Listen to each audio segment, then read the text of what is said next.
Good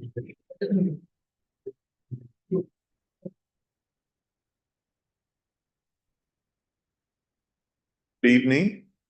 Welcome to the Pittsboro Board of Commissioners meeting for July 14th, 2025.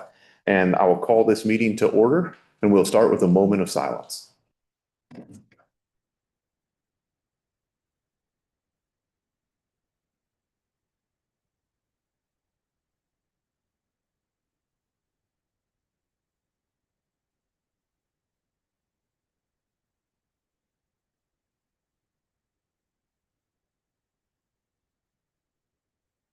Thank you.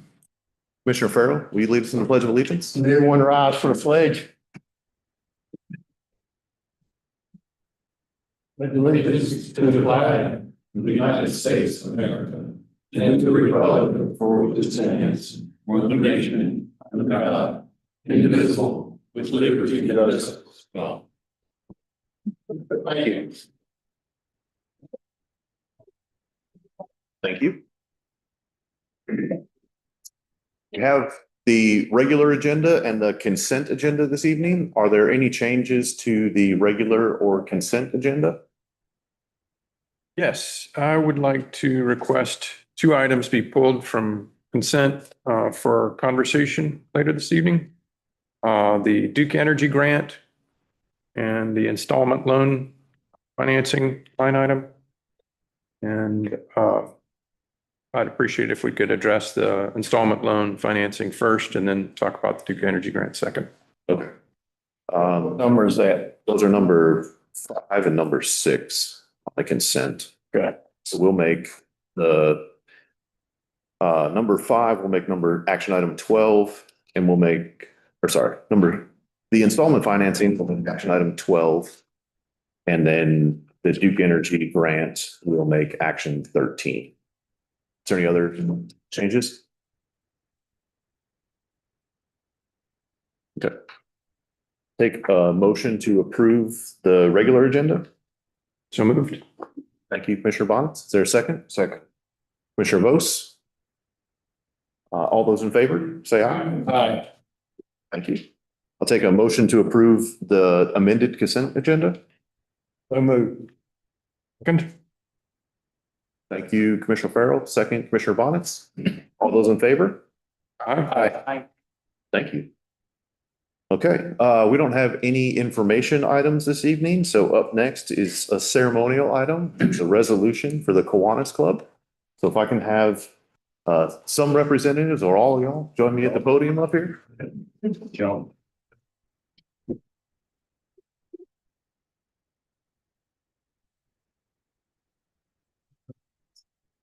Yep. Here, let's face this way and then the camera can get it. Come on. See if I'll break this off here. All right. Say hello. Hello. So this is a resolution celebrating the 75th anniversary of the Pittsboro Kiwanis Club. Whereas Kiwanis International is a worldwide service organization with more than 600,000 members worldwide, including adult and youth members across various Kiwanis family programs. And whereas the Carolinas District of Kiwanis is made up of more than 4,200 adult members and 130 clubs throughout North and South Carolina. And whereas the Pittsboro Kiwanis Club first met on March 23, 1950, as a result of the efforts of John Bell, Cleveland Lindsay, Baxter Rigsby, and Lacey Trotter, and other public-spirited members of the community. And whereas Pittsboro Kiwanis Club celebrated its 75th anniversary on June 14, 2025, at its clubhouse on Creedle Street. And whereas the Pittsboro Kiwanis Club has worked at the NC State Fair since 1964 to raise significant funds for community causes, including scholarships for high school seniors and CCCC students. And whereas the Pittsboro Kiwanis Club has worked diligently for 7½ decades on behalf of this community in various charitable organizations, recently including Feedwell Bridges, Northwood FFA, Seaforth Key Club, Camp Keesum, Woods Charter School, Second Bloom, and Woodshed Arts. And whereas the Pittsboro Kiwanis Club of Pittsboro has initiated and supported many projects in our community, including the Kiwanis Playground Park. And whereas the members of our Kiwanis Club have given of themselves in community and civic service on a volunteer basis. And whereas the Kiwanis Club is specifically dedicated to working with our youth, giving them a sense of belonging, leadership, self-esteem, and responsibility by sponsorship of the key clubs at Northwood and Seaforth High Schools. Now, therefore, be it resolved that the Board of Commissioners of the town of Pittsboro does hereby recognize and commend the members of the Pittsboro Kiwanis Club who have worked so faithfully and given so generously to establish and maintain this civic organization for more than 7 decades of service to the Pittsboro community. So I'll take a motion to approve this. Make a motion to approve the resolution. Thanks, Commissioner Farrell. Second, Commissioner Foley. All those in favor? Say aye. Aye. Vote passes.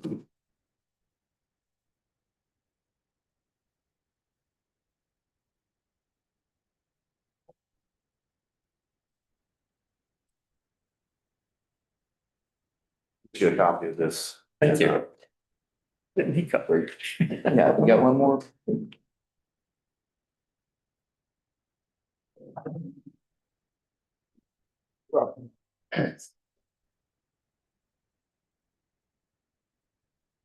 Good guys. Okay. Up next, we have Citizens Matters, and we'll start with the town manager's update.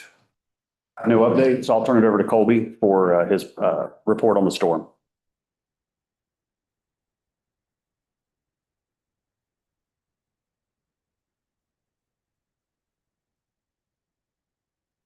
So Mayor, Commissioners, good evening. Colby Sawyer, Director of Communications and Emergency Management for the town. I want to start off by saying thank you as always for not only the support of my position in my department, but for all of our town staff and all of our departments. A couple things I want to cover tonight regarding Chantel. I'd like to talk about just a brief synopsis of what happened, thought was going to happen, what actually happened, how we prepared, responded, are now moving into recovery, and how we hope to mitigate against these types of things in the future. If you have any questions, I would ask that you hold them unless they're pressing, because as we move through, I may end up answering your question in the next section. But of course, if something comes up, feel free. So Chantel was an impact that was not supposed to happen. The first idea that we had something maybe brewing was actually on June 29th. And at 8 o'clock that morning, there was a low pressure system off the coast. It was stalled there. If you remember, a couple of days before the weekend, we had a couple of days of some messy weather. That was a low pressure system that moved over us, and it just got hung up out there. Normally they just die out, but over the warm waters of the Gulf Stream, it was able to actually grow up. But it had almost no chance of making it. It was 0% chance of development within the next couple of days. Only a 20%. And in fact, the next day, they actually reduced the probabilities down to only a 10% chance of development in the next 7 days. By Wednesday, we were still at 0% chance within the next 2 days. And by Thursday is when we actually got to a 20% chance. So come Friday, about 2 p.m., Tropical Depression 3 did form. It was forecast to be very weak, to stay off the coast. Even though the center of the low pressure was supposed to move up east of Raleigh, it wasn't really a problem because the eastern side of the storm was always the most significant side. And it was weak as it was. So pretty much all the effects were going to stay off of the coast. And it wasn't until Saturday morning that we actually saw the center and majority of impacts start moving up through the center part of the state, through Chatham County specifically.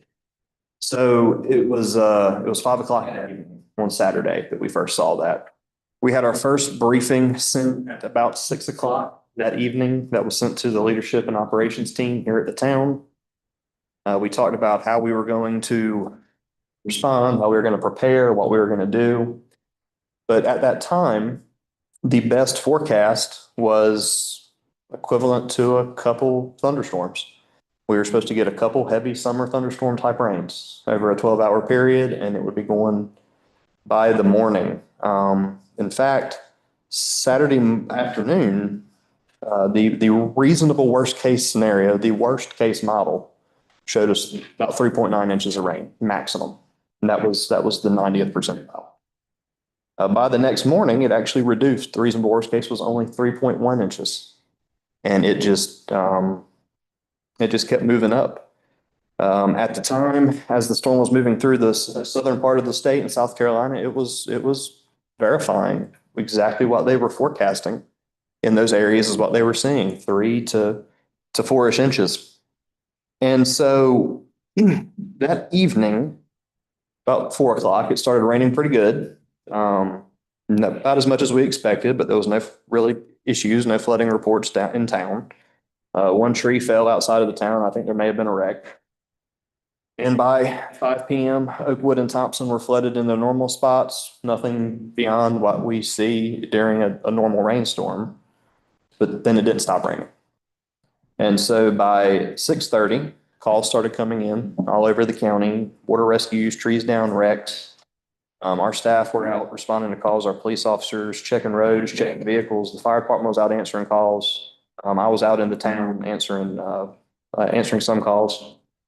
I went out, I spoke with some individual property owners who've had flooding concerns in the past, tried to document the flooding that they were seeing so that we would have some support as we pursued funding for mitigation and resilience and whatnot. We could show photographically and in video what was happening. And by 8 o'clock, we had multiple roads underwater. Pittsboro Elementary School, pretty sure you could ride a boogie board across the road. And we had houses on Lockville, Pittsboro Elementary School Road, some businesses, all were underwater. And that stayed until about 1 a.m. when water started to recede. And we actually moved right into damage assessment.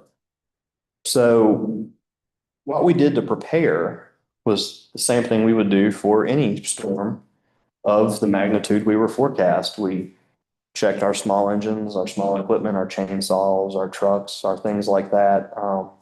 We put some additional staff on call, and we started our routine of daily briefings twice a day from Raleigh, 4 times a day from the National Hurricane Center. Once it started off, we did call in the on-call Public Works and Parks and Rec staff. We called in additional police officers. We established a command structure in the town by which to operate as we managed our incident.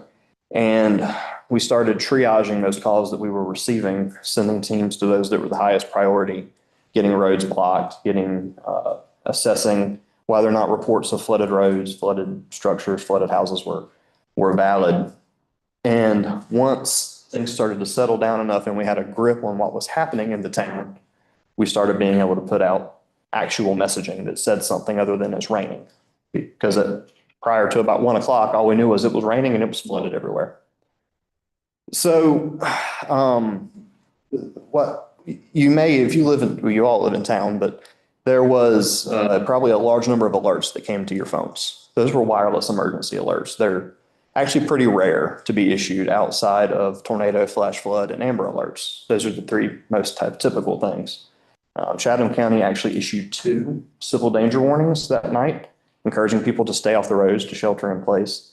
The National Weather Service issued at least 4, and then we followed up the local messaging with the Code Red system, which is the system you subscribe to get additional information. So we pushed a lot of information out that way. As we continued on, the water receded. We started doing damage assessment almost immediately. That night, our Public Works and Parks and Rec group rode every road in town, searching for any unknown problems, searching for anything immediate that we needed to take care of. The next morning, we began meeting with property owners, occupants who had reported or who had obvious flooding. And middle of the week, Public Works, Engineering, and myself rode every town again in the daylight, trying to see if we could assess damage and start documenting. We also published a form on the town website for reporting any damages. That's to help us collect data and to access some resources for folks. That's pittsboro.nc.gov/Chantal, pittsboro.nc.gov/Chantal. If you would please help message that, amplify our message. We have it on our website and on our social media so people know they can go there to get more information.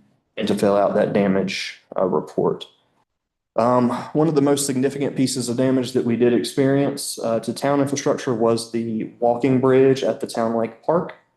About half of it moved probably 100 feet from where it's supposed to be and is currently in a jumbled mess downstream. So that area will be closed for quite some time. We are working with our insurance providers on trying to figure out exactly how much damage was done up there to that bridge, to the parking lot at Diane Street. We lost the bench and the bike rack up there, Diane Street, on that side of the town lake. And we had quite a bit of damage in the woods as well. So we're working with insurance on that.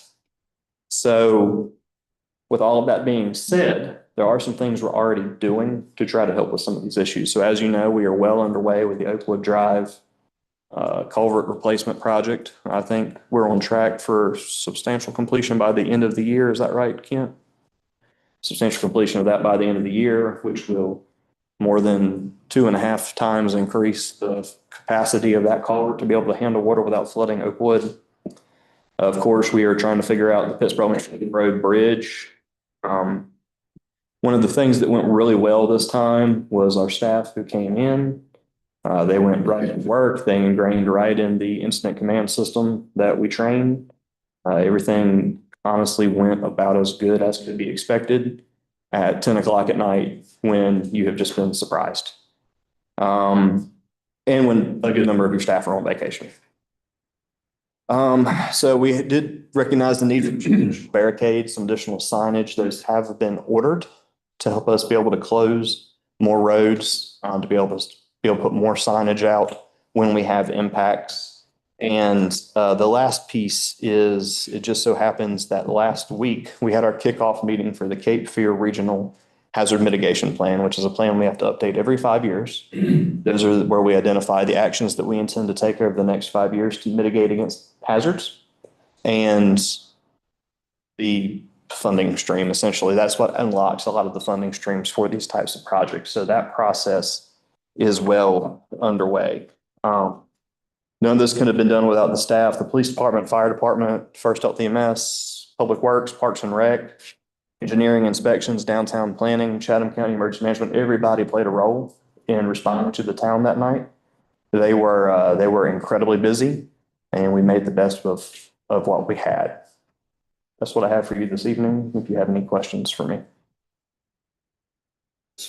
Thank you to all staff and community members that all jumped in and helped everybody out during this time. Like you said, it was a particular surprise, I think, and I think everybody came together really well for that. So I should add that we had expected 3.1 inches as a worst case, and Pittsboro and Mebane were tied for the heaviest of rains, the most rain, which was, but based on radar estimates, somewhere between 11 and 12.5 inches. It's just amazing. Do you know where approximately most of the damage occurred? The majority, so for what we were able to observe, the majority of property damage seemed to occur along Lockville Street, Pittsboro Elementary School Road, in that area where all the water from the lake and from Robeson Creek up all funnels down before it goes under Sanford Road. We know there was significant flooding on 87 South on the backside of the town lake.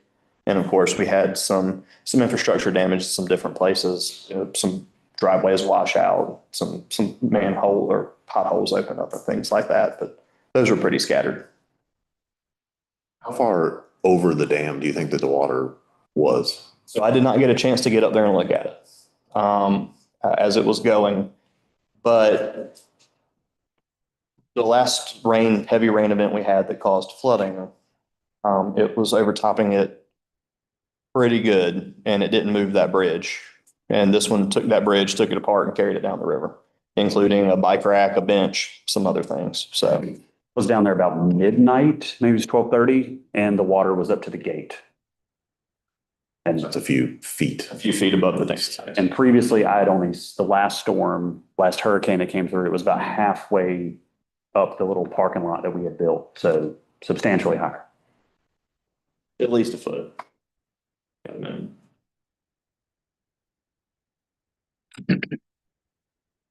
I'd love to talk about stormwater damage, but I don't think this is the right time. I do feel that two items that we should talk about. That is Salisbury Street, right by Rectory. That one home, I'm not going to name the home, but it's where the culvert is. If you're standing on that culvert, it's 6 to 8 feet straight down with probably a 2-foot shoulder. So that's a safety issue. If anybody looks at their text, they're flipping over the side of the road and they're dropping 6 feet. So it's something to have the town take a look at. Are you referring You know where I'm talking about, right? at Johnston? Down, okay. Yeah, it's a profound erosion right there. It's just like, it took my breath away. And on the downstream side of the road, the sewer and the water pipes are exposed. Yeah, but that's been there, but something to look at. That's a safety issue, maybe orange tape for now, but we need to make sure that if a bicyclist and a car are on that street at the same time, someone's going to tumble over that side. And the other issue I have, safety wise, is the Bynum Bridge.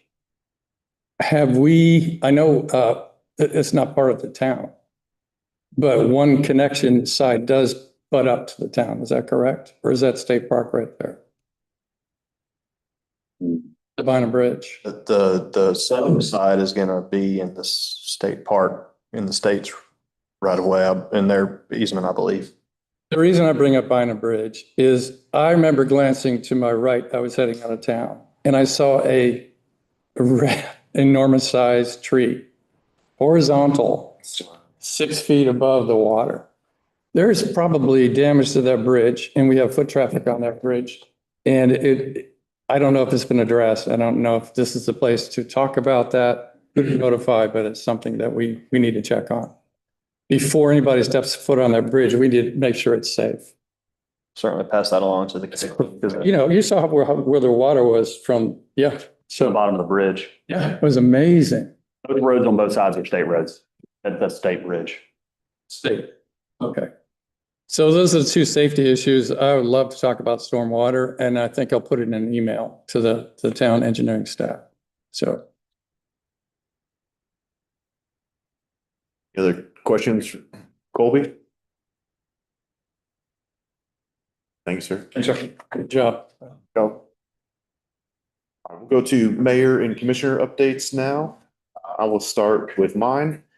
For ribbon cuttings, we had a first for me anyway. We had 2 on the same day. So we had our second on June 25th, we had our second ABC store. And then we also had a Radiance RX skincare, which is at Mosaic. And I think the second ABC store is the first ribbon cutting I've been to where people camped out overnight for the ribbon cutting. I think it was for the ribbon cutting, not for the bourbon, but there was people camped out overnight for that. So June 14th, we had the Kiwanis 75th anniversary at the Kiwanis Park. So that was a good time. And week of June 23rd, there was climate action plan meetings at the community house. And I just wanted to commend staff on that. That was really well run. I think we got a lot of good feedback through those events. So appreciate that. And then June 26th, I had a meeting with the Department of Commerce about Main Street. And I got some really, really positive feedback from them about Main Street and everything we're doing there. So appreciate staff and everyone involved there with the Main Street program. On July 7th, we had the Triangle Business Journal Corridors of Opportunity event here in this room, and full room from a lot of people all around, and a panel discussion about Pittsboro. And we managed to talk about some things that weren't Disney or sewer. So a couple good things there.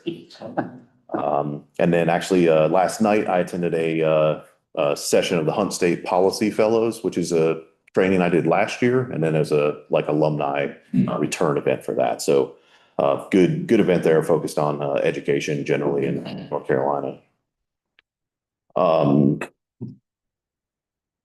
EDC, the Economic Development Corporation, is changing their meetings a little bit, so it'll be more like quarterly for those of us that are representatives and not board members. So we'll work on that new schedule. And then last but not least for me, this isn't a resolution because she would kill me, but Carrie is now a North Carolina certified municipal clerk. as of July 8th. So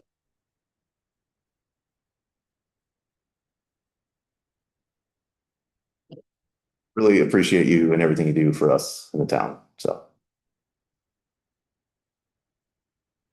Mayor Pro Tem Baldwin? Yes, thank you. In terms of the Central Pines Regional Council, Executive Committee meeting was held on June 25th, 2025. We discussed highlights and issues around the region, and we also completed Executive Director's review, performance review, which of course that's personal, so we can't discuss it. Then Lee Horsley, who is the executive director, he sent an email around indicating for any of the town managers or assistant managers that were in the flood region, that they could have a roundtable to discuss ways that the Central Pines Regional Council can assist them in trying to resolve issues regarding the flooding and the western part of the state. So those are the only two things I have with that. The next meeting will not be held until August because we're on we don't have a July meeting, but we'll have one in August. Okay, thank you. Thank you. Bob? Yes, thank you. The main update is from the Chatham County Climate Change Advisory Committee. Last meeting, June 26th, was focused mainly on discussions of how best to support the county commissioners, the county board, in preparations for their climate change retreat. And they were talking about an all-day session. So I thought that was noteworthy. And in a related vein, but from a Pittsburgh perspective, I want to take a moment to give high praise to town staff for their work in preparing our own climate action plan. And I understand that the survey earned 734 responses. And 253 of those were in town. It's a lot of work, and I'm just really pleased with the result and the positive feedback from the community. And so kudos to all the staff that pitched in for that. Thank you. Thank you. Commissioner Farrell? Nothing at this time. Thank you. Thank you. Commissioner Foley? I, as an anonymous citizen, filled that survey. Not anymore. Not anymore, no. I'm a member of the Affordable Housing Advisory Committee in Chatham County, which did not meet, so I have nothing to report there. And I am busy right now with finance, education. I'm taking some League of Municipalities courses on municipal finance and reconciliation. So that's what Foley's doing. Thank you. Commissioner Vose? I have no update to see. Okay, thank you. Okay, up next, we have the public comment session. Please state your name and address at the start of your comments. There's a time limit of 3 minutes, which will be displayed on the screen. In the interest of time and fairness, it's the board's policy not to respond directly to comments during this period, but staff will follow up as appropriate. So we have 6 people signed up tonight. We'll start with Amanda Robertson and then go to Chad Sexton.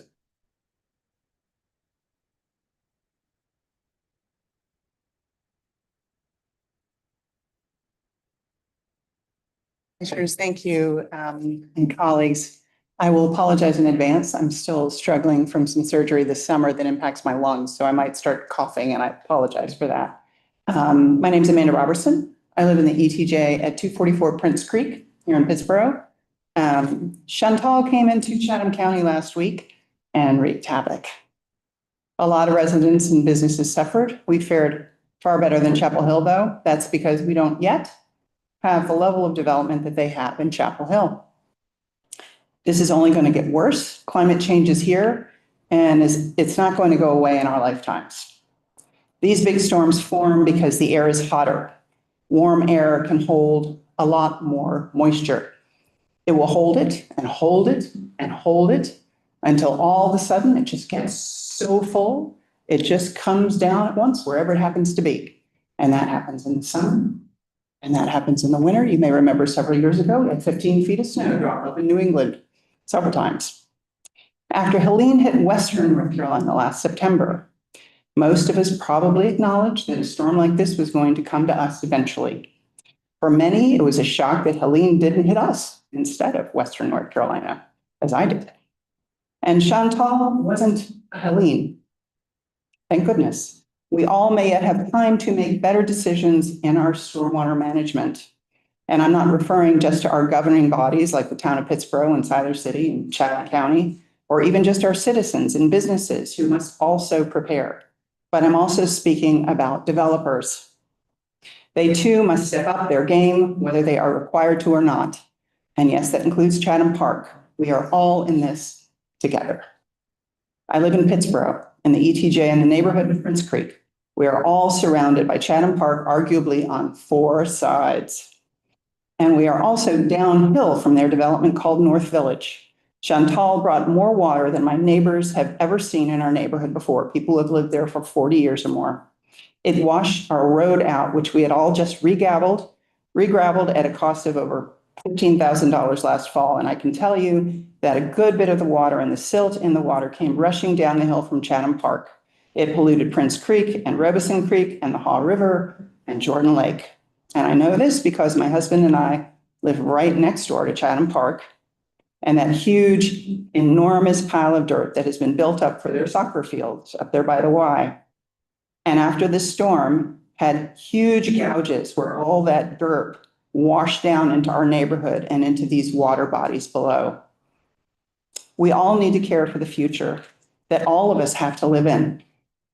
It is getting challenging, and it isn't going to get any easier. I hope we all take better care in our development decisions than our neighbors. Thank you. Thank you. Up next is Chad Sexton, followed by Robert Pendergraft.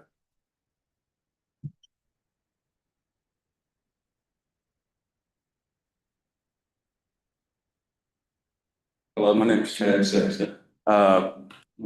Residents here, been here for probably 48, 49 years in the same residence, 428 NC Highway 902. My driveway is probably 200 yards from the entrance of the town park. And over the last 10 years, I think they had a grant to go in to fix the town park.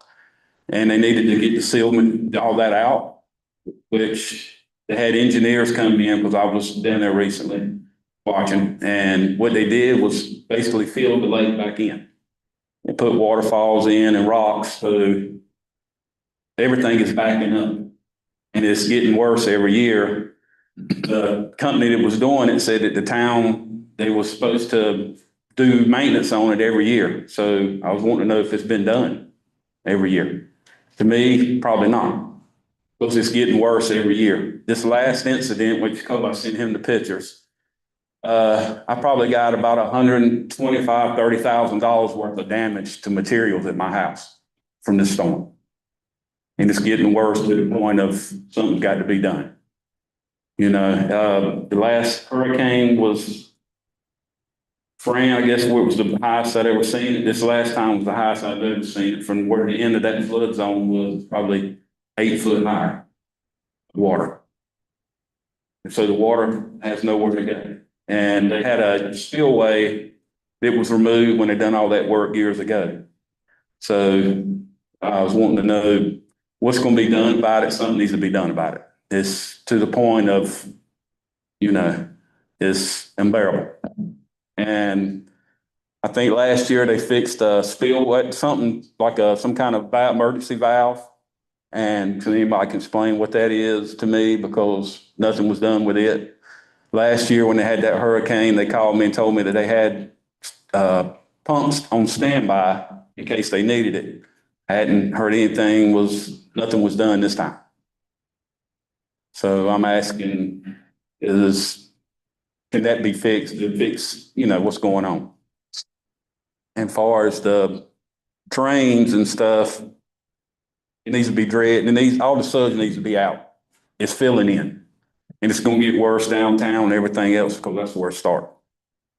So that's what, you know, what basically I'm here today to, my concern, you know, whether I'm one or two people, you know, this is, you know, the last commissioner or whatever, whoever was, he was, it's the finger pointing going on now. That does nothing for me.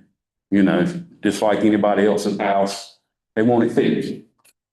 So that's why I'm here.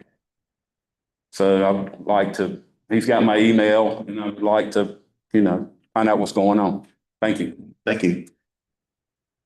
Up next is Robert Pendergraph, followed by Linda, I think. That's okay. This is my first time having one up here. Put up with a lot of stuff over the years for the flooding. I know I live in a floodplain. They said I lived in a floodplain, but then they turn around and say I'm not in the floodplains. Depends on the money they want. My insurance company says you need money for the floodplain. The mortgage company said, no, you need the money for the floodplain. Then next FEMA says they don't need the money for the floodplain. So nobody tells me whether I'm in a floodplain or not. But I got floodplain plans. And what my biggest problem is, I got a shop down there with a lot of electrical stuff in there. I do hobby work. It's totally gone, worthless. I had 8 feet of water in my shop. Like 2 carports, I had stuff there that I was gonna use, totally gone. Wasted. And I understand that this lake over here, there used to be the town that owned it. Now all of a sudden, they don't own it, the 4-H owns it. Then all of a sudden, I don't know who owns it anymore. And I've been there since 1987. And I just like this guy right here, Chad, I would like to get this thing fixed. I mean, what's it gonna take? Is anybody even on it? NC State, they're the ones that put this project in down there. Oh, we're gonna make it nice. We're gonna see what this environmental stuff is. Never heard nothing after that. Now we're stuck with it. Me, him, and this lady behind us are stuck with it because we're not in the city limits. We're in the county. Who owns that property over there? That's what I'd like to know. If anybody can give me an answer, I'd appreciate it. What is your address? My address is 444 NC Highway, 902. I'm 2 houses away from the Robinson Creek Bridge. Now, I've had nothing but trouble there since I've lived there. Okay. If you can make sure we've got your information and staff will follow up with you on those answers. I called United Way, the 221 number, they're gonna get up with me, nothing. I've got a mess down there and I'm 75 years old. I can't do it. I can't clean this mess up. I need help. That's all I'm gonna say. Thank you. The staff will follow up.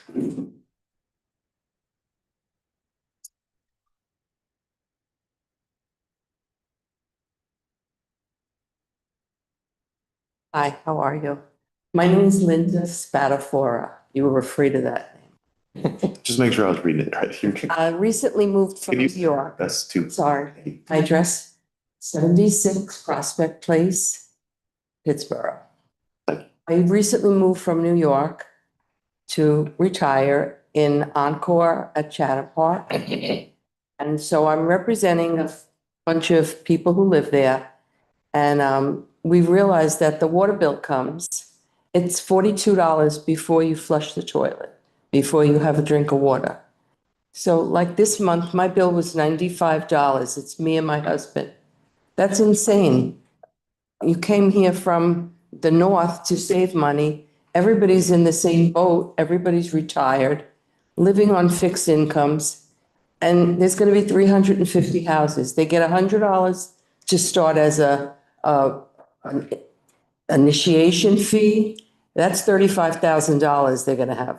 Then $500 a year with that $42 from every household every year till you don't live there anymore. That's a lot of money. That's crazy. So we got to see if they can give seniors a break. Why should we pay an extra $42 every month just to have the service? And then they'll raise the rates and we won't be able to fight that. So I'm just trying to see who to see. I called everybody and they told me to come here. And so I'm hoping that somebody here can figure it out and give the seniors a break. And I even have time. So that's it. I just say what I have to say and somebody will get back to me. That's correct. Yeah. Okay, thank you so much. Thank you. Up next is James, followed by Kimberly. You're, okay. Then up next, Kimberly.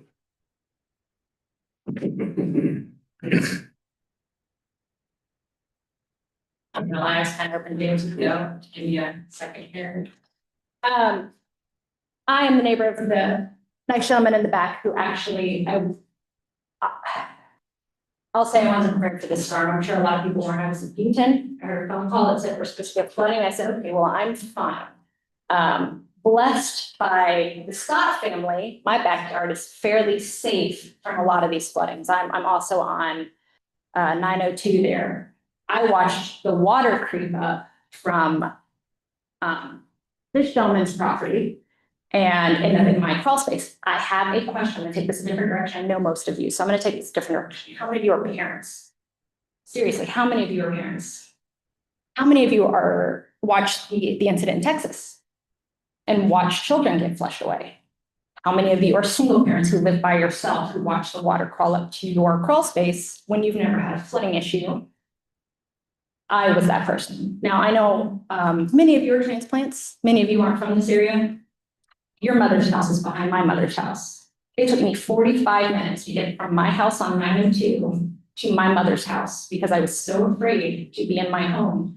Because that young little boy in the Smith shirt back there was terrified, crying because we just talked about watching little girls get flushed away in Texas. We have had the conversation of what do we do if there's a flood? Not that it'll ever happen. I realized last week, oh shit, the highest point is Roscoe Farrell's house.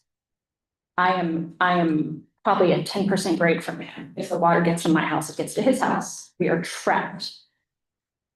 I do have the great pleasure of living next to these gentlemen who do watch out for me and do take care of us.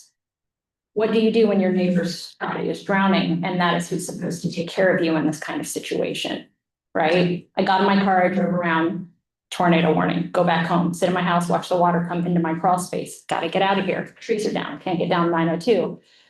I am here because I emailed or I posted something on Facebook. This gentleman, Mr. Bonitz, responded saying that it's, well, there's not much we can do, but here's a survey on Chatham Park. Chatham Park doesn't have anything to do with this. This is the issue with the dredging in Town Lake Park. Now, my background is community management. I've managed large scale communities. I currently manage Chapel Ridge. I don't have to tell most of you that that's a chore, but I'm understanding the drainage issues in the area, right? So if I'm aware enough to understand the concept of a reserve study, understand the concept of an engineer, understand the concept of a view strip, and I have this baseline level of education on this, why don't you? Why is it that you guys aren't doing more to prioritize the reserve funding for this community, to prepare them for situations like this? This is not the last one of these we're gonna have. So what is being done to prioritize financing? Because I heard you guys talk about a retreat. Where's that funding coming from? Is that coming from the tax dollars that will protect my home? Because right now I've got 4 dehumidifiers in my crawl space. Is that being paid your for? time? Is that being paid for by your retreat? Those are my questions. That's what I Can you would. say your address too? Yeah, 404 NC Highway 902. I live next to this gentleman with 444. Chat, I don't know your address, but thank you guys. Y'all have a good evening. Thank you.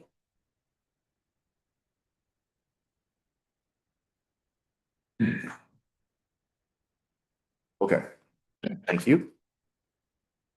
Up next, we have 2 public hearings. The first is a annexation petition for Ransdell Farms LLC, A 2025-01 and PB 25-242. I'll take a motion to go into public hearing. So moved. Thank you, Mayor Pro Tem Baldwin. Second. Second, Commissioner Vose. All those in favor, say aye. Aye. Good evening. In your packet, you will have a copy of the annexation petition, vicinity map, legal description of the property, preliminary annexation plat, certificate of sufficiency from the clerk, an ordinance to extend the corporate limits with exhibits A and B. This is the property Ransdell Farms LLC has submitted for a voluntary contiguous annexation. It's 33.528 acres at Old Graham Road between Oakwood Drive and Brookstone Lane. And previously, when I was in here, we were having a conversation about Corbinton. It's what this is. There we go. Thank you. Are there any questions?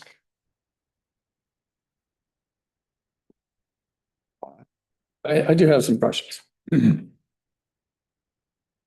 The topic tonight is obviously the storm that we experienced.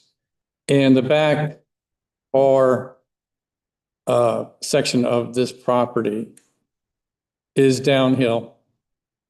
And it was a contributor to Oakwood Drive's flooding. It will be, I assume, if we cut the trees down. So can we talk about the mitigation that the builder would like to promise?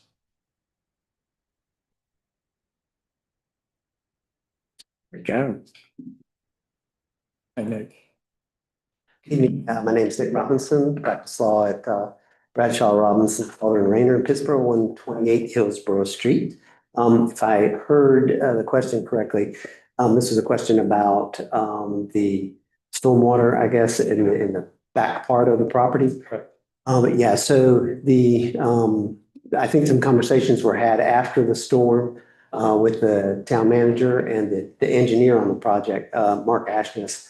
And a couple things to say. First of all, obviously, the stormwater control features of this project are going to meet whatever the Pittsboro requirements are. But in addition to that, the question was asked whether the developer would voluntarily agree to do more than what is required by the regulations. And I'm just going to read the statement that the project engineer, Mark Ashness, gave to the town manager yesterday or the day before, I think it was. He says, after conferring with the developer client, said, "We will size the stormwater pond in excess of the town's requirements. We pledge to make it as large as practical. Actual size will be determined in the construction drawing and permitting process." So the developer is mindful of the situation. They know that they're not obligated to go beyond the stormwater controls, but they do feel like it would make some sense here to do whatever is practical under the circumstances to do their part. Is that sufficient? Yes, thank you. Thanks. Any other questions on that or comments? Any comments from the staff regarding that promise? What was the give and take on your side? There was no give. There was no give on your side, on the town side? Just called him and asked him. Okay, and it was. And he responded a few hours later. Okay, very good. Thank you. I mean, we'll get more details during CD phase. Okay, thank you. Will come after subdivision. We're 2 steps away. Annexation. 2 steps. Well, annexation happens first. It's guard horse. And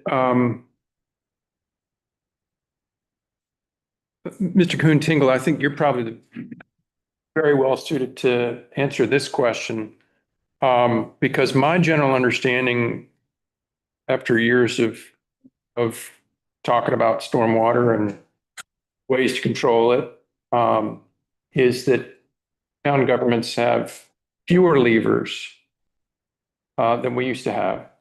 Yes.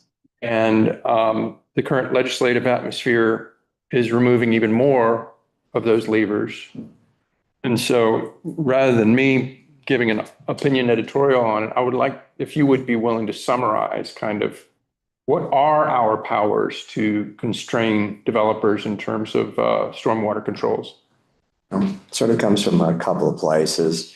Very obviously, retention of some degree of the number of trees that are there. As was mentioned just a minute ago, engineered stormwater devices help significantly. And then some of the particular features that will be included in the actual development itself can help as well. leaving some areas natural is large. I do feel that our ability to crush somebody down or stop them from developing is limited and has, as you said, been heading even further into the not allowable. Yeah. So, certainly, in this particular development's case, our next steps after this annexation are certainly a subdivision approval for it. And between the subdivision approval, preliminary plat, and the final plat, we will obviously work very hard to get to a place where the devices are sized appropriately and that stormwater issues and the fire safety issue that was brought up previously are also addressed.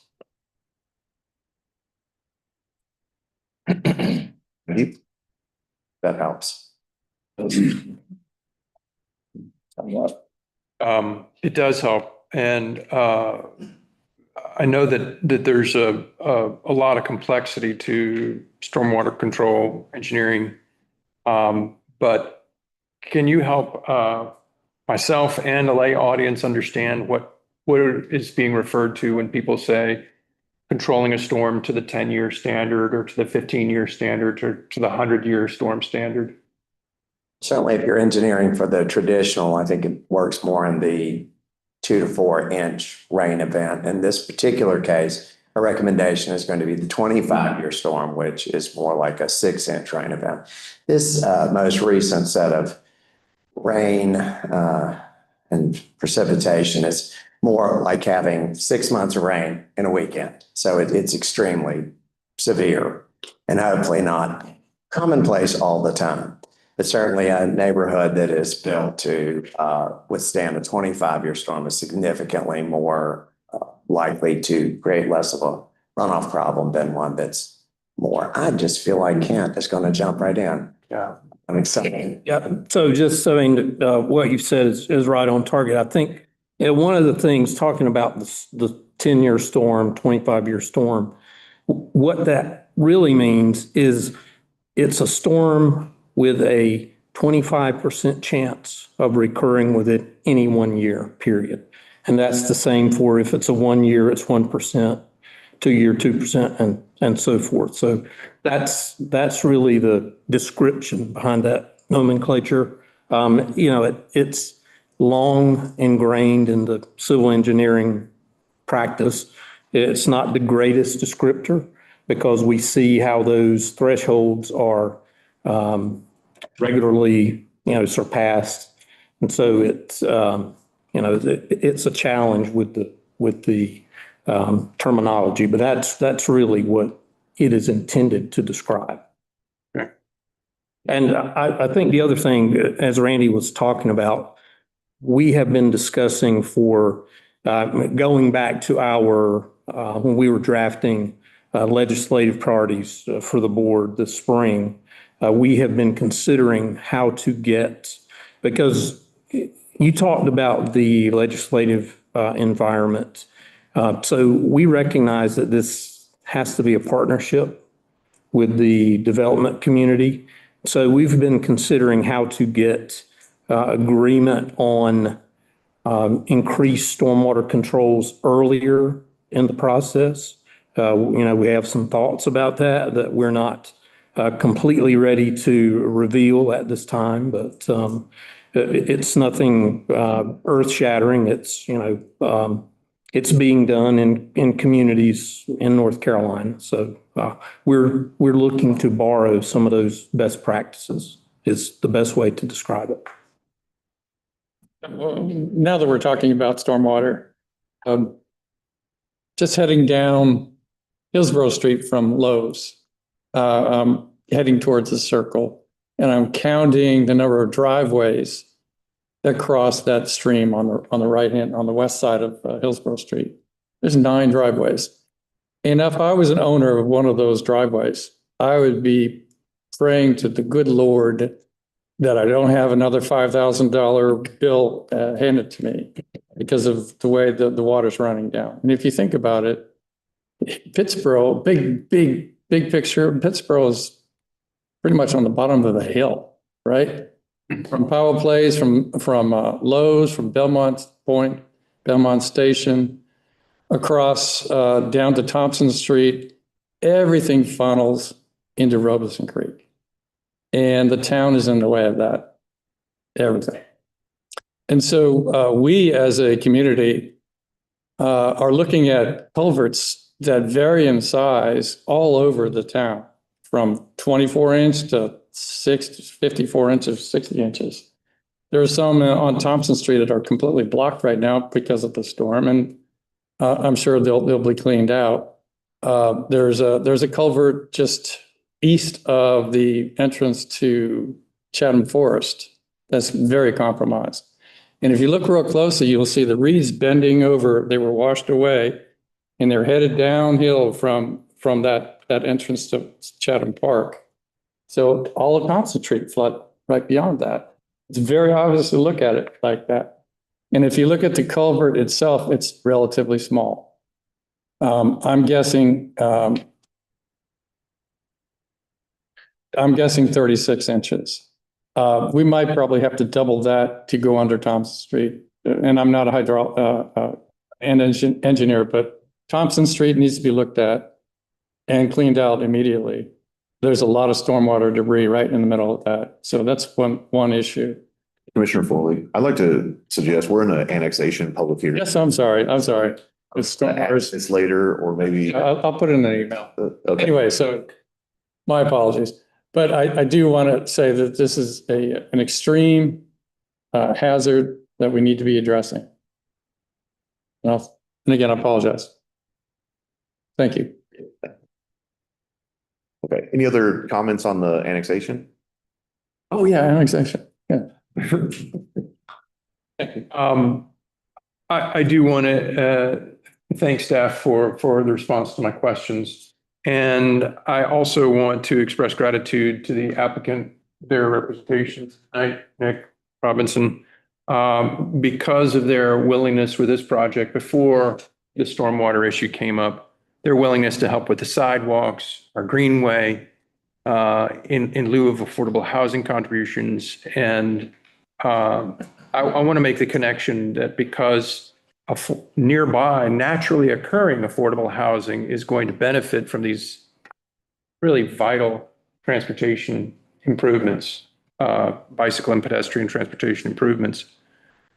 And since then, thanks to Manager Franklin, the whole board has read of the applicant's willingness to increase the size of the stormwater control measures on site at the downhill end of their development, as large as practical, is the quote.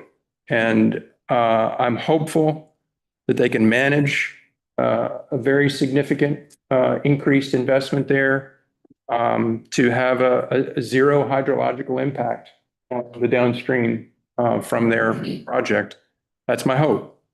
And because of the very positive communication, very positive collaborative approach, I support with enthusiasm this project because of these clear expressions, and that they are very clearly hearing community concerns and are willing to act.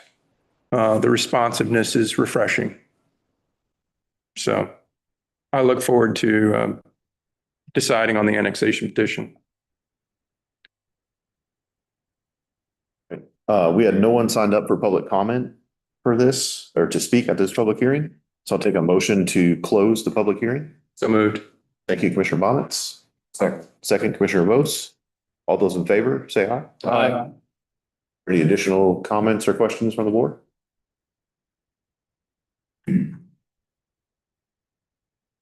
Yeah, one well said, Commissioner Bonitz. Thank you. Okay, I'll take a motion to approve the annexation request for voluntary contiguous annexation petition A 2025-01 PB 25-242. So moved. Thank you, Commissioner Bonitz. Second, Second. Commissioner Vose. All those in favor, say aye. Aye. Thank you. Up next, we have a public hearing for a conditional rezoning PB 25-175, the plant CUMC CZ. I'll take a motion to open the public hearing. So moved. Commissioner Farrell, thank you. Second. Second. Commissioner Vose, all those in favor, say aye. Aye. Thank you. All right, good evening. Okay, there we go. All right. Wanted to point out to y'all, this is an aerial view stolen from the internet of the plant, but I thought it was a nice illustration of it. Lyle Estill has, on behalf of Altador Investments LLC, petitioned to have 16.83 acres of land on this site, not all of it. There's some parcel numbers that are listed in the report here. It's currently zoned M2, which is heavy industrial. It's supposed to be reclassified, or they're at least requesting it, as a CMU CCZ, which is a community mixed use conditional rezoning. It's located along Lorix Lane. It's been in use since at least 2005 as a manufacturing site and as an entertainment destination. Primary rationale for this conditional rezoning is to bring most of the existing uses into conforming status, and adaptive reuse of one of the primary structures to create an indoor event space is also a key motivation. We go to our next slide here. There we go. Okay, so the red dot on your left side of the screen actually shows you that this is in a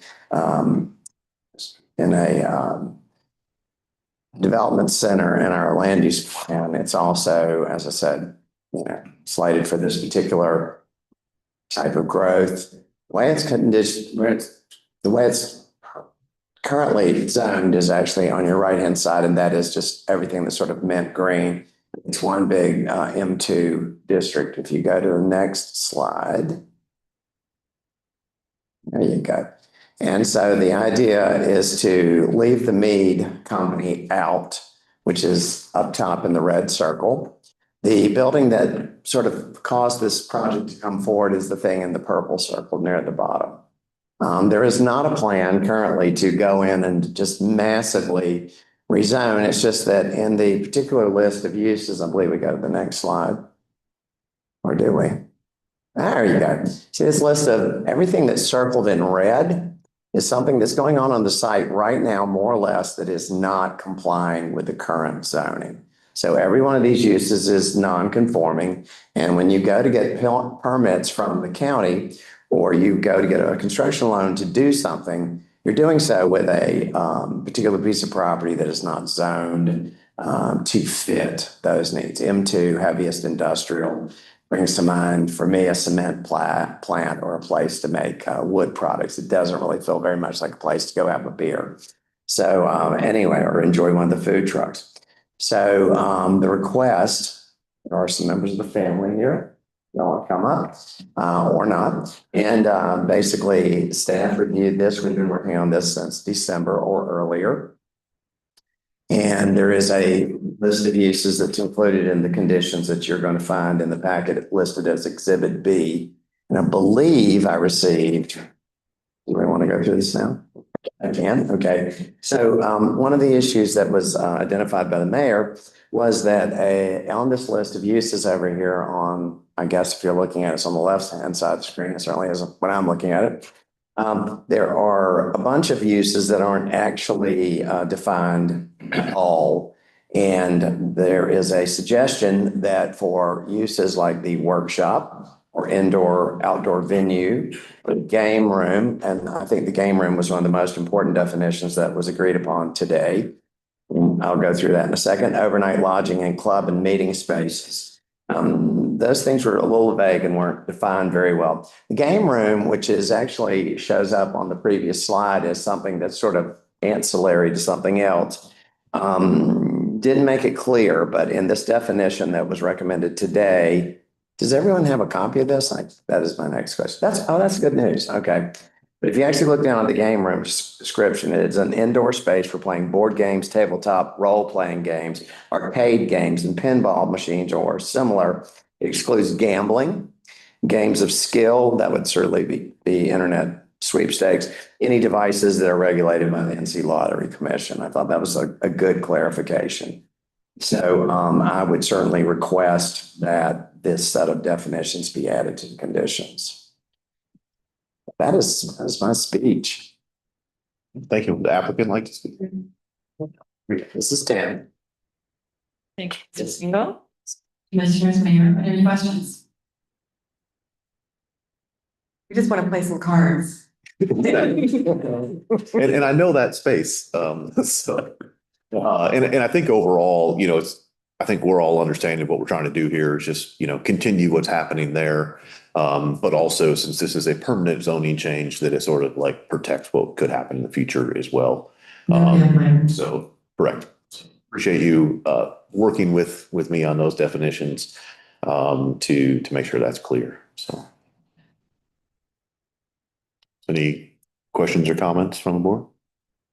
We look forward to being compliant. Yeah. Thank you for all the effort.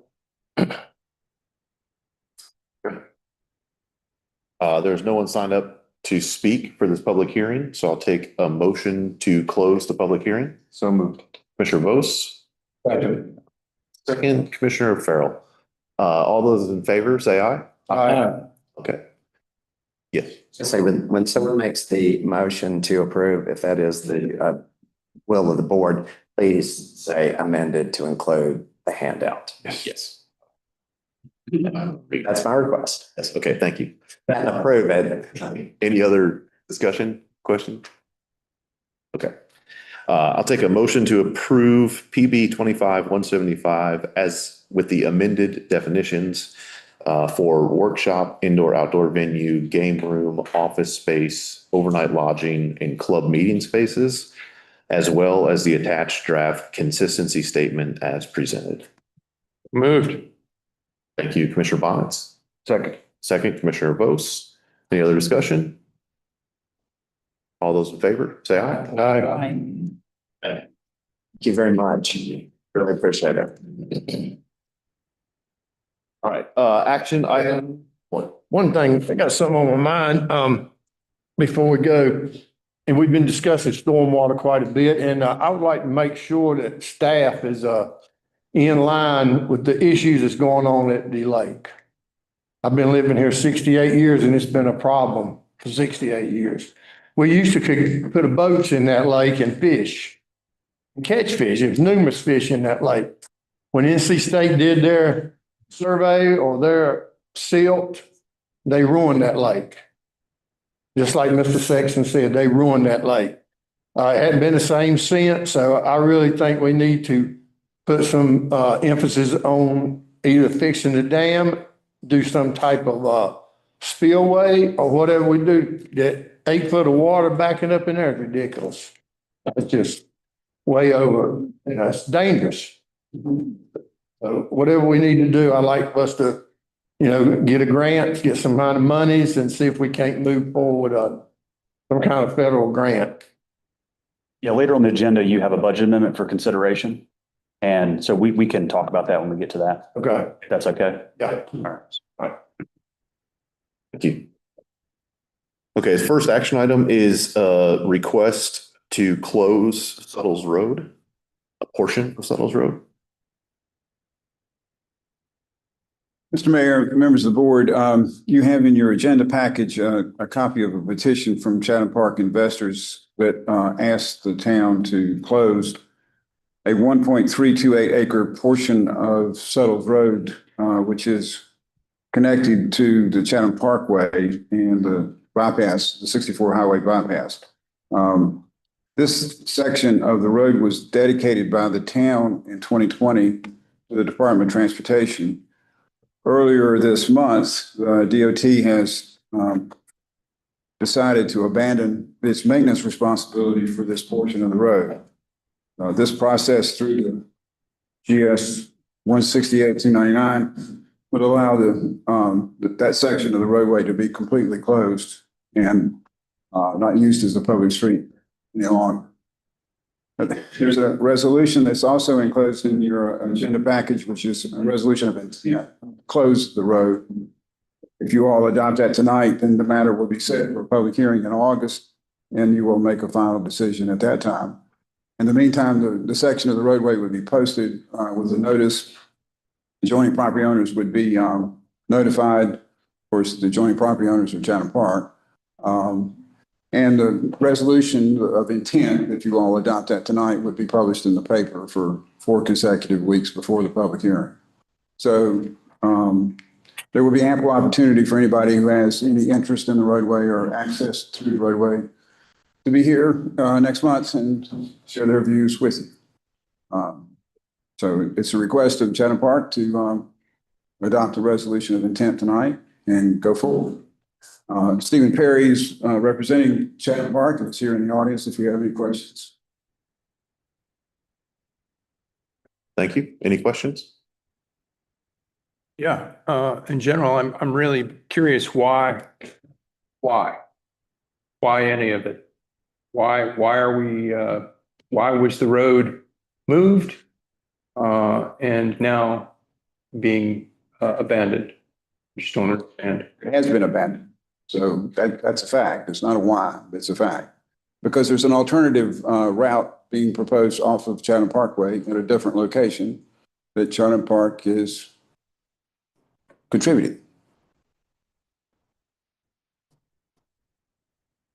It's my understanding that if you, again, in August, if you adopt a resolution that permanently closes the road, Chatham Park will own the right-of-way that is involved in this matter and then would be able to develop that property. And I understand further that there's a pedestrian walkway that is planned to go in the vicinity of this right-of-way. So it will accomplish a consolidation of the two parcels on either side of the Suttles Road and allow it to be developed as one parcel. So, Commissioner Bonitz, I may be able to add something additional. I think this initiated with NCDOT's evaluation of design concepts for the interchange of Chatham Parkway, US 64 bypass. As we know, they're currently on the north side of that interchange is the westbound exit ramp, and it's also, and it's also the westbound entry ramp, or they're in a, so it's not in a true what would be called diamond style interchange. So they, my understanding is they studied implementation of a true diamond interchange and instead selected the relocation of Suttles Road and retaining the current geometry of the interchange, which, as the attorney mentioned, is a win for pedestrians because of the removal of the full intersection hazard, the completion of the 10-foot path across what was a street intersection. And then the Suttles Road realignment will align with the, I think it's called Village Parkway, that is part of the North Village of Chatham Park. Okay. So we're closing in advance of North Village Parkway connecting down to Suttles Road. Correct. And yeah, I appreciate you answering the questions.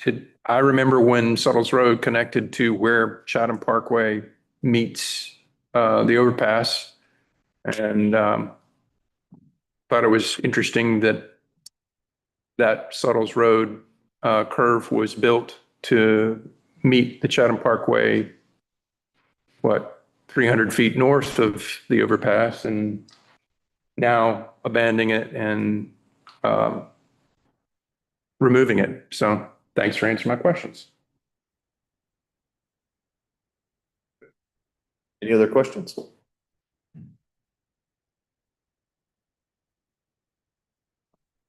Take a motion to adopt the resolution of intent to close. So moved. Commissioner Foley. Second. Second. Commissioner Vose. All those in favor, say aye. Aye. Thank you. Up next is a preliminary plat request, PB 24502, Chatham Park, Section 6.2, Phase 2. Ms. Thompson.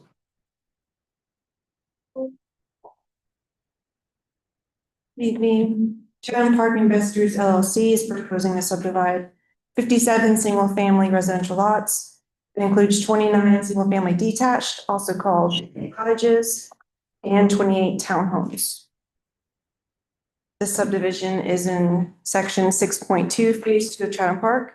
It's located east of Chatham Parkway and north of Highway 64 bypass. We'll just go through the staff analysis quickly. There are no streams, wetlands, or floodplain in this section. For tree coverage area, it's required to have 6.35 acres, and the applicant is providing 12.02 acres. For parkland, 8.8 acres are required.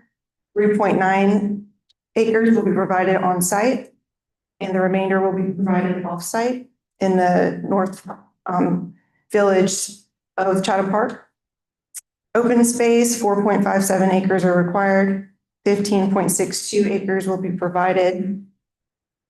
And parking, 121 parking spaces are required, and 31 spaces are being provided. The preliminary plan is consistent with the comprehensive transportation plan, the bike and ped plan, and the parks recreation master plan. And it's been reviewed in accordance with the town's applicable standards, including public utilities, public safety, engineering, and planning. So therefore, staff recommends a motion to approve the preliminary plat for section 6.2, phase 2. Thank you. Any questions for Teresa?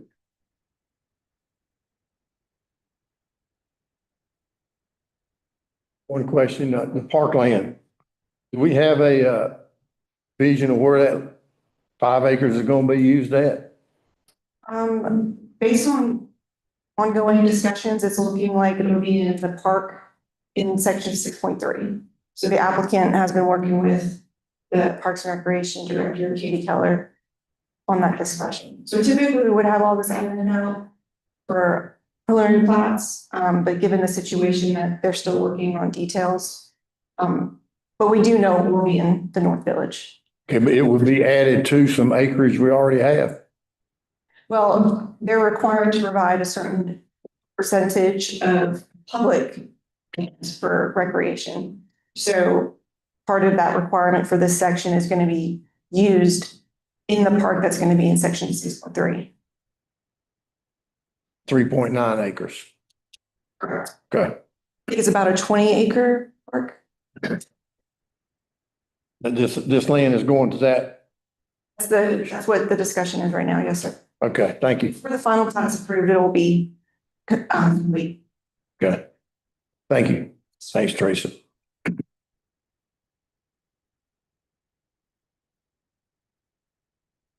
Any other questions or comments? Make a motion to approve the major subdivision plat. Okay. Second. Commissioner Vose. All those in favor, say aye. Aye. Thank you. Up next is a preliminary plat request PB 25138 Womble Tract Roadway Extensions. Teresa. So this is for 2 new right-of-ways.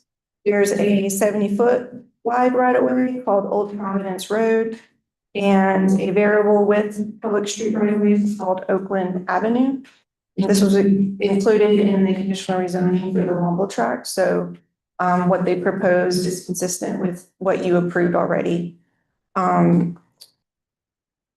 There are 2 streams on the property, one intermittent and one perennial. And there's also a stream crossing. There is also a 100-year floodplain located in the southwest portion of this project area.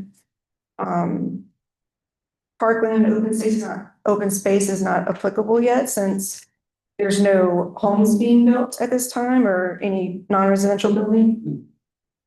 The proposed pedestrian circulation is a 10-foot multi-use path on one side, 5-foot sidewalk on the other for Old Providence Road, and an 8-foot multi-use path and 5-foot sidewalk on Oakland Avenue. Regarding the comprehensive plans, it is consistent with the CTP. It's not consistent with the Bike and Ped, Parks and Recreation Master Plan, and the North Village Area Plan, though it will be when additional subdivisions are created for actual development of buildings. So, for example, the Bike and Ped plan calls for a shared use path along Chatham Parkway that will be built as it's developed. And the Parks and Recreation Master Plan calls for 2 greenway trails, one along Chatham Parkway and one along the southern portion of this section. There's a stream. So that's shown on the maps, and it's also shown on the North Village Small Area Plan map as well. So staff will ensure that will be complete when it's applicable. And engineering and planning mostly looked at this plat for accordance with all the applicable standards. Therefore, staff recommends approval.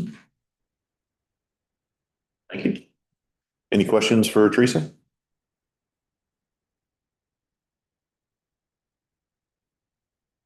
Yeah. This is on the other side of Prince Creek from Eubanks Road, and yet supporting drawings for this application included the overview of greenways in this whole vicinity of the North Village. And I didn't quite follow the narrative about, you know, it's a phrase that's repeated frequently. When development occurs adjacent to Chatham Parkway and are submitted, the greenway installation on Chatham Parkway will be handled with those adjacent projects. Can you help me understand the language there? So whenever you build, like let's say a non-residential building, it's a requirement that they install sidewalk on the adjacent roads. So since Chatham Parkway wasn't built with a multi-use path, it needs to be done as development occurs along the road.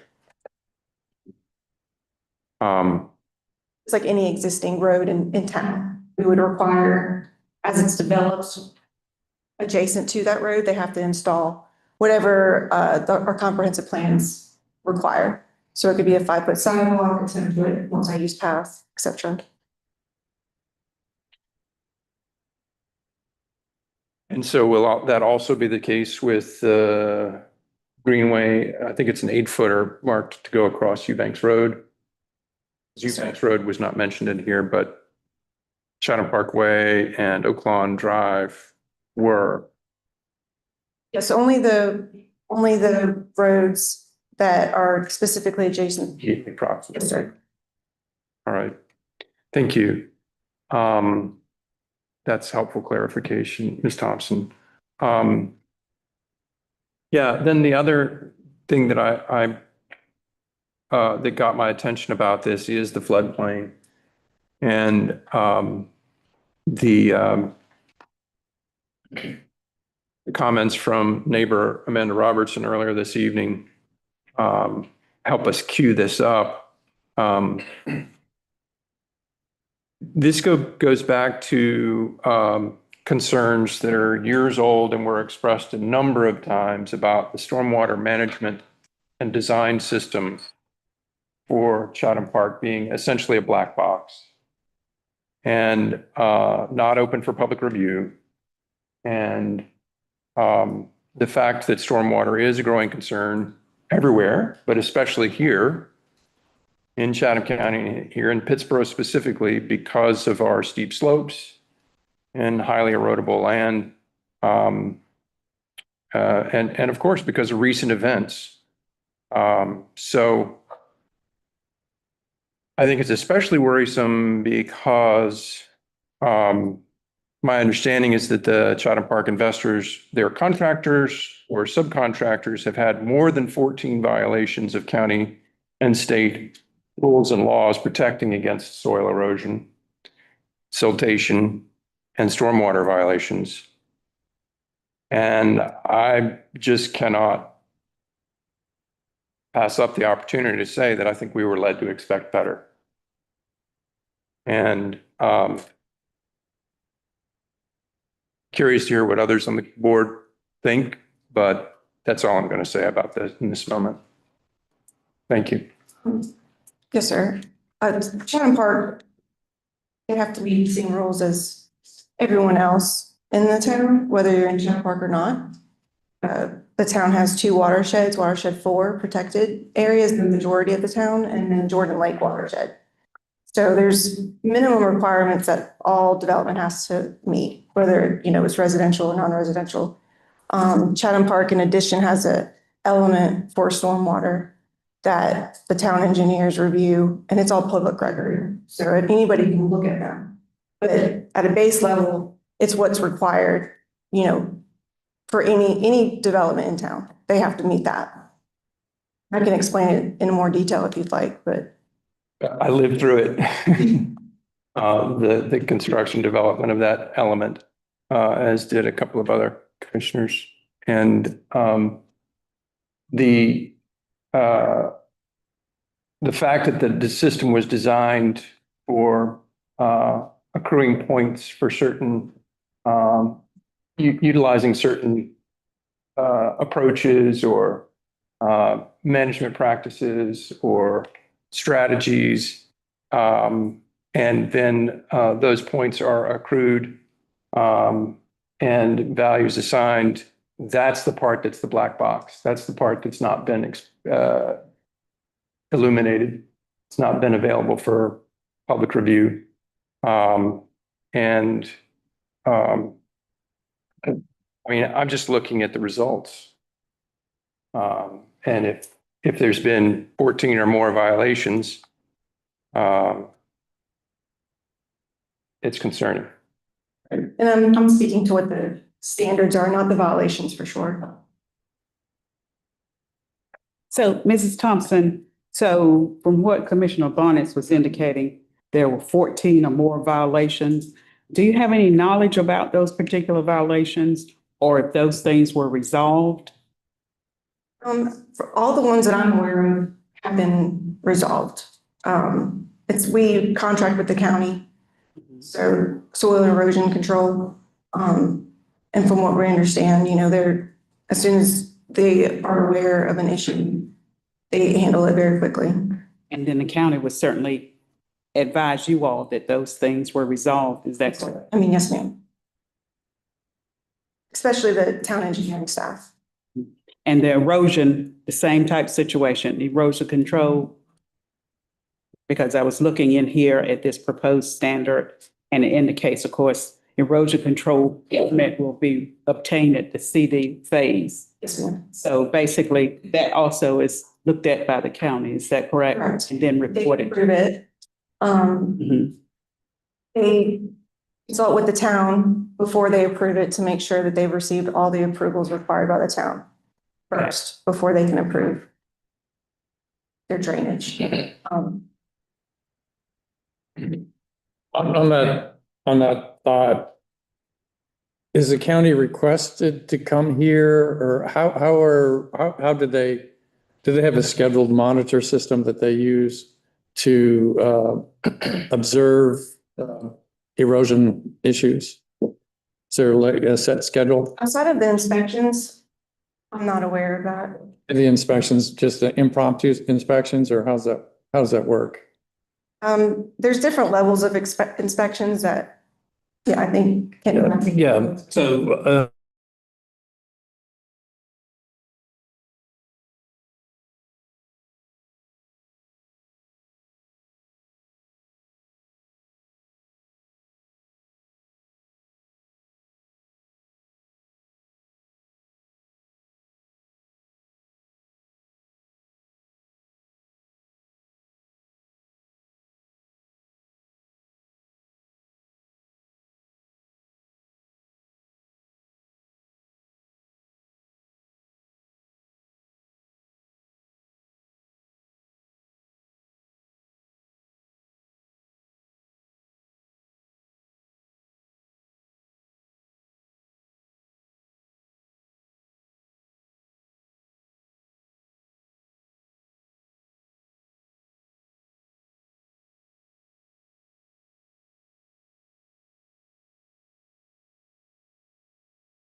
Do we know? know when the count started, but I imagine it was when ground started breaking for the overall Chatham Park project. 15 years ago?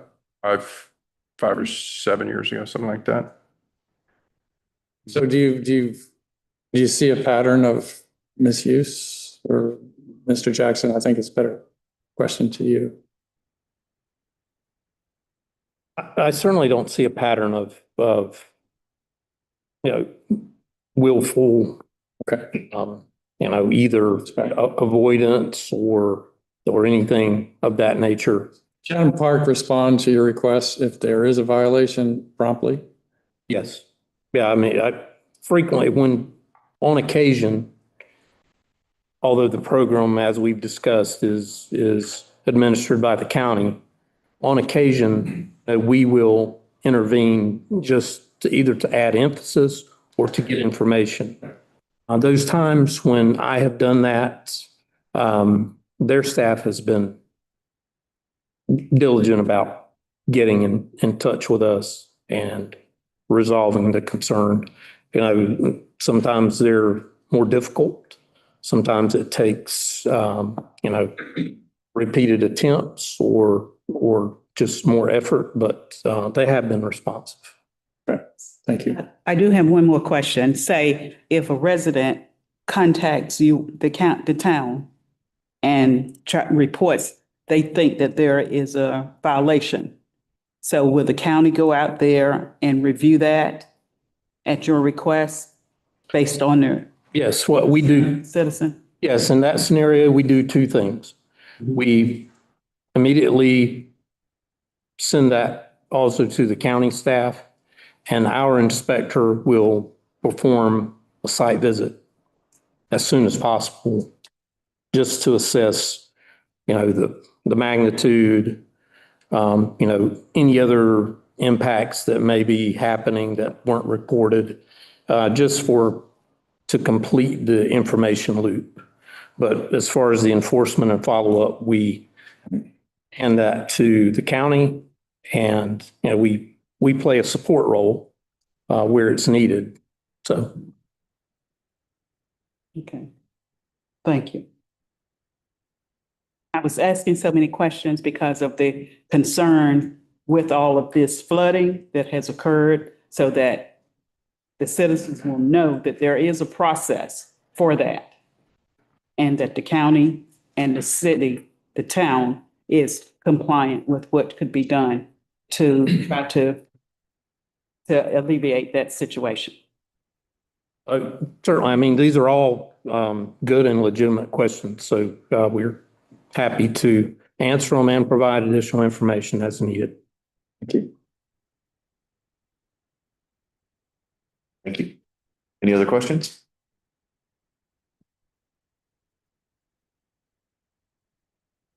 Make one final observation that the concern is not how the county responds to observations of violations. The concern is not how the Chatham Park investors, their subcontractors or assignees respond to an actual violation. The concern is the violations are happening.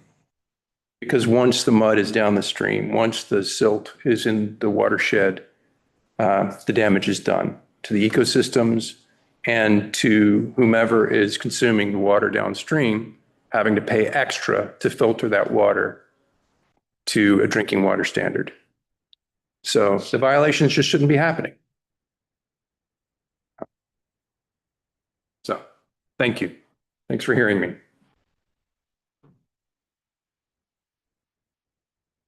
Okay. I'll take a motion to approve the major subdivision preliminary plat for the Womble Tract roadway extensions by adopting the resolution approving an application for a preliminary plat major subdivision. So moved. Commissioner Vose, thank you. Second. Second, Commissioner Farrell. All those in favor, say aye. Aye. Any opposed? Thank you. Up next, we have a property purchase request for 205 J8 Farrell Street. Manager Franklin? Sir. You have in front of you, You get sorry.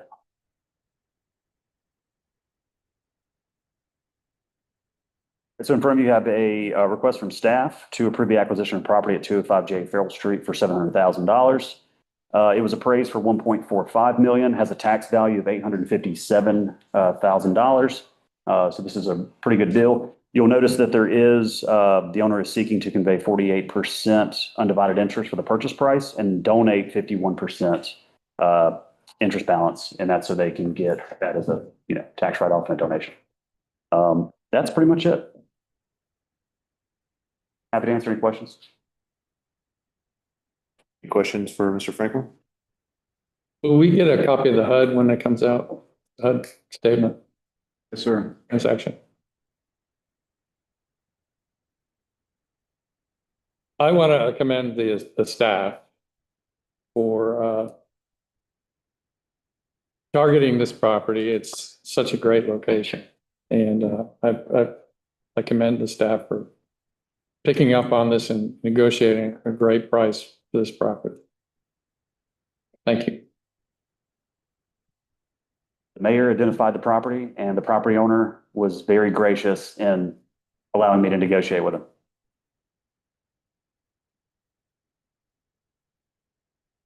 Any other questions? Okay. Take a motion to purchase property at 205 J.A. Farrell Street and to authorize the town manager to sign the contract for purchase of said property. So moved. Mayor Pro Tem Baldwin. Second, Commissioner Bonitz. All those in favor, say aye. Aye. Thank you. Up next, we have a budget amendment for that property. Any questions?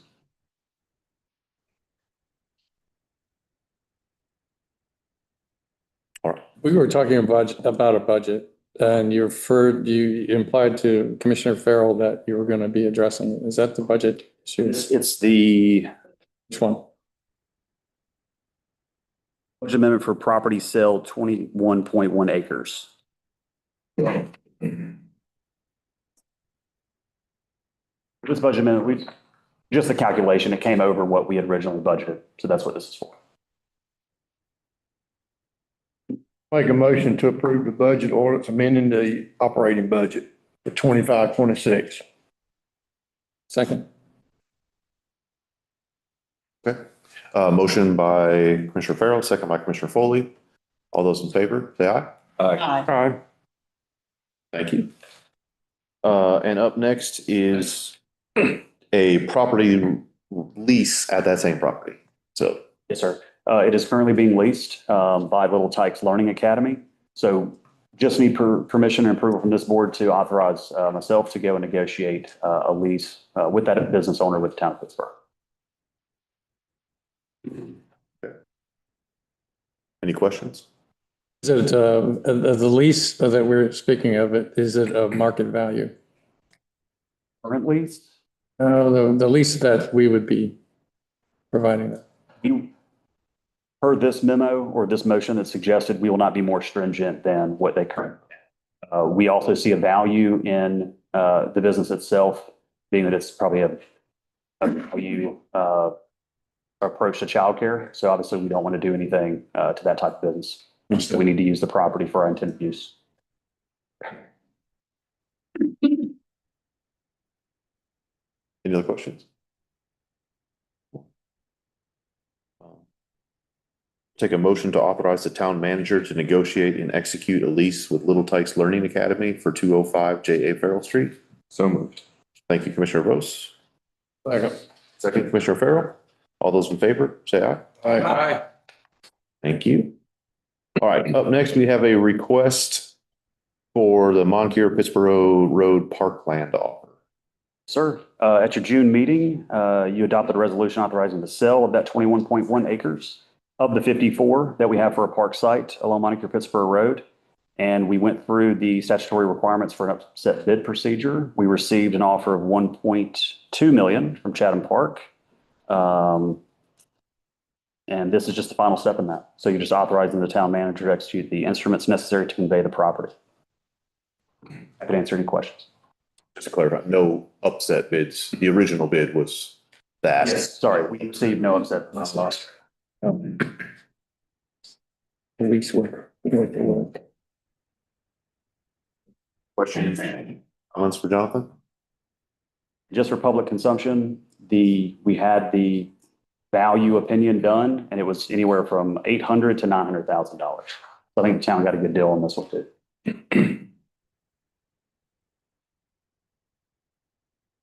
Okay. I'll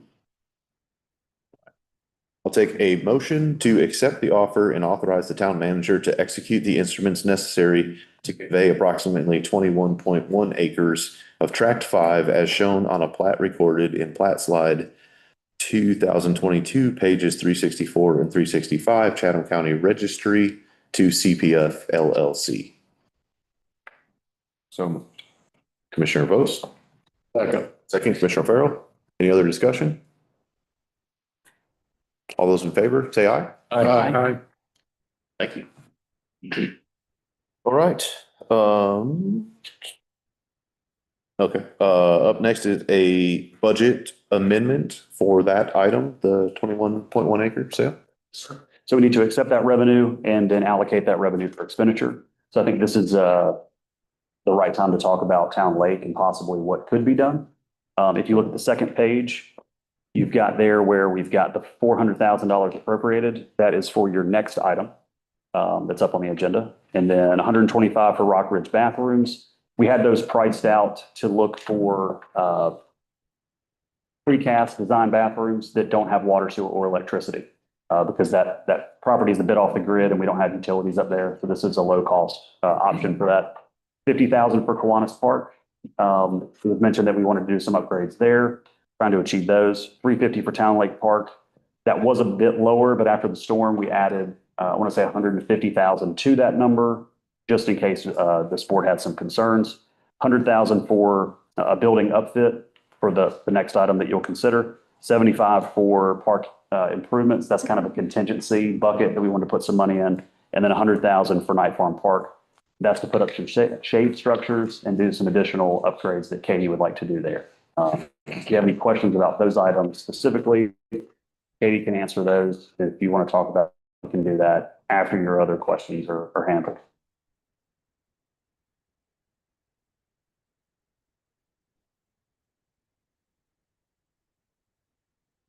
I think we've already talked about the shade structures at Night Farm Park, and they're much needed, obviously, but so is Town Lake Park. So I know there's a lot of damage to Town Lake Park right now, correct? Do we have any estimates about how much that would cost? No, so we're still very much at the beginning. We were hopeful that we could last a little bit longer safely with the bridge. So we've pivoted. What I'd also like to say is this has been on our radar, especially with some of the flooding that we've heard in the past couple of months. If y'all remember last year that we did some addressing of the dam, right? And it turns out that's a little bit more complicated than that. And it has been the last couple of months that we have heard some feedback that this has been happening. So in addition to this, I'd also like to say that we're looking at the Land and Water Conservation Grant that's upcoming in this fall to also further potentially provide some funds for Town Lake, specifically in that back area. So, and being able to address the dam and how we can assess the lake in itself too. I hear from the staff about why the properties around 902 flooded. What exactly happened? Where are we failing? I mean, I'm not an engineer or a scientist for that matter, but we got 10, 11 inches of rain in 4 hours, 5 hours. I think that's why. That's a huge amount of rain. And we saw what happened to Mebane, and we got just as much rain as they did or exactly to them. So I think it's just a massive rain event, and the lake was just overwhelmed. Now, I think we could probably find some solutions to handle that in the future because that's probably likely to occur again sooner rather than. Do you think the lake itself filled up and then back flooded? Sir. Okay. All right. It's also probably because you have the lake on the east side of 902, but their properties and where the flooding happened was on the west side. So it backed up into that channel that feeds into the town lake. And then that's kind of where it got overwhelmed and flooded the back of their properties. Okay. Well, you can mitigate that. I'm assuming that there's a way to mitigate that problem by a spillway or something over that can regulate the amount of water that's backed up behind it. I'm assuming. I'm not a hydro engineer, but that can be fixed, I'm assuming, right? I think we'd have to hire some folks with more education than me, but you know, the bridge on Sanford Road, water was going over that bridge. If you think about how much water that is to do that, and then it keeps backing up into some of these narrower channels where these houses are sitting, it's just going to happen with that much rain. Yeah, so Sanford Road Bridge was backed up. Pittsboro Elementary School Road was covered. Completely underwater. Completely underwater. And the laundromat was flooded. The water was just so high throughout that whole part of town that I think it had nowhere to go except farther upstream. I think that dam was originally for water supply, not flood control. That's correct. So, I mean, and I think there's still things in all those that we can look at, but I think originally it was never been intended as a flood control device. It was water, drinking water originally. So I think even if you dredge the lake, make it deeper, it's still going to hold the same amount of water that the dam will allow it to hold. Yeah. So even if you have another 10, 11, 12-inch water event, the same thing is likely to happen. So that tells me, I'm not engineering either, but that tells me that we need to retain the water upstream, much farther upstream. Possibly, yeah. And slowly release it. Or just larger flood control solutions in general. Because I mean, like I said, I mean, I think the water was multiple feet over the dam in this case. So when I was down there, it looked like it was almost to the steps of the well house. And that's several feet above the top of the dam. I was actually expecting to look over and see that the well house was gone when I first went down there. The water was so high. How did you approach it from the Diane Street side? Sir.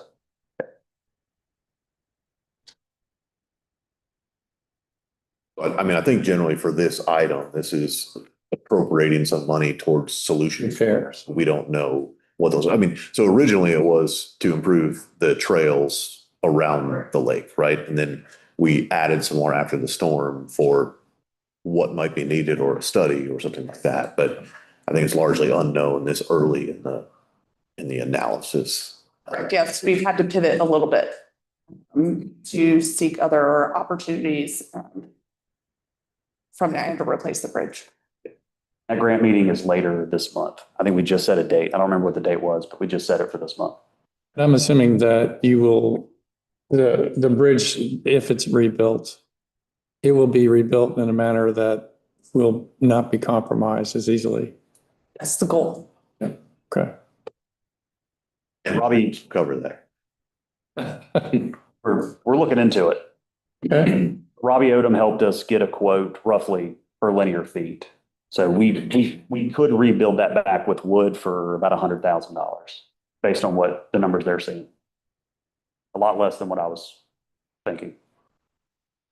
But if we go steel structure, probably talking $1 million. Well, and I think too, like the bridge didn't really go much of anywhere. Not that Diane Street is not much of anywhere, but I think that's an integral part of the loop, finishing the loop around the lake as well. So I mean, I think we can add in that context of when we can fund the rest of that work, we can fund the replacement there.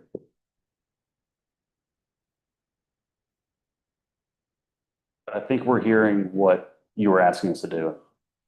Yeah, staff will talk tomorrow. We'll figure out some type of game plan. You know, in a perfect world, I'd rather see that lake be storm mitigation, stormwater pond, as opposed to a lake. But I understand its purpose and its origin.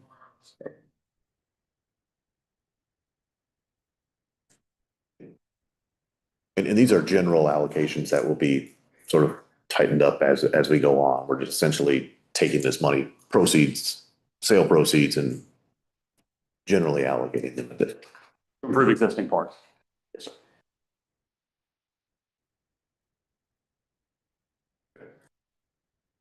Any concerns about the allocations overall?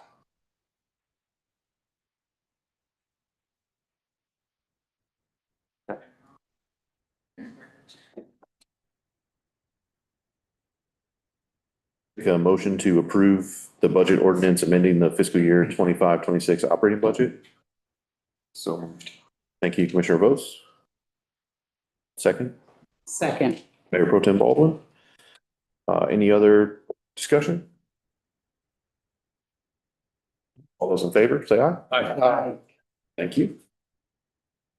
Let's see, property purchase request, 274 Pittsboro Elementary School Road. Mr. Franklin. See the theme of the evening. So we're looking at 274 Pittsboro Elementary School Road, former home or still home of the Raffy building. Did I say that right? Raffy Nonprofit. So they listed the property for sale. We looked at it and staff immediately really liked what they saw, liked the opportunities that that building and that property offered the town in terms of community center space in the future, office space for Parks and Rec, community engagement space. We seem to be doing a lot of that these days and doing a good job of it. So we thought this might also be a great spot to engage the community with. Community house works fine, but the sound just is not ideal, being that it's a rock building. So this will give us another opportunity for that, but mainly just expanding an existing park, essentially in downtown Pittsburgh. McClenahan, we've been doing a lot of upgrades to McClenahan, and we think this will be another enhancement to that park, and then solve a lot of operational problems that we currently have into the future. And, you know, we are kind of in the pre-engineering of a town hall project. This actually would save us about $1 million own space needed for town hall, because we pull Park and Recs out of that. They would go in this building. And so essentially you're getting 3 acres to improve McClenahan Park for $450,000. That's kind of the way I'm looking at it. Any questions or comments? I think it makes a lot of sense, and I'll share kind of what I shared in closed session, that I was very fortunate to work in this building for 7 years and feel like I know the structure pretty well. I think it was built very well. Even while I was working there, I felt that it was built to kind of municipal standards. You know, they didn't cheap out on doors and fixtures. It's a well-built structure. It happens to be LEED certified. Much of that was because they deconstructed and reused materials from the farmhouse that sat on the site out of respect for that structure and its history. And the inside is just a beautiful and pleasant space to work. It's got natural daylighting and lots of natural wood finishes. And again, including the historic reused wood from the farmhouse.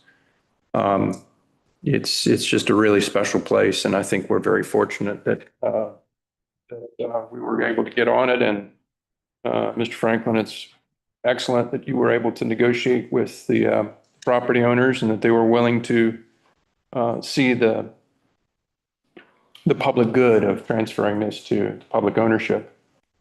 So I strongly support the initiative, and I'm very, very pleased that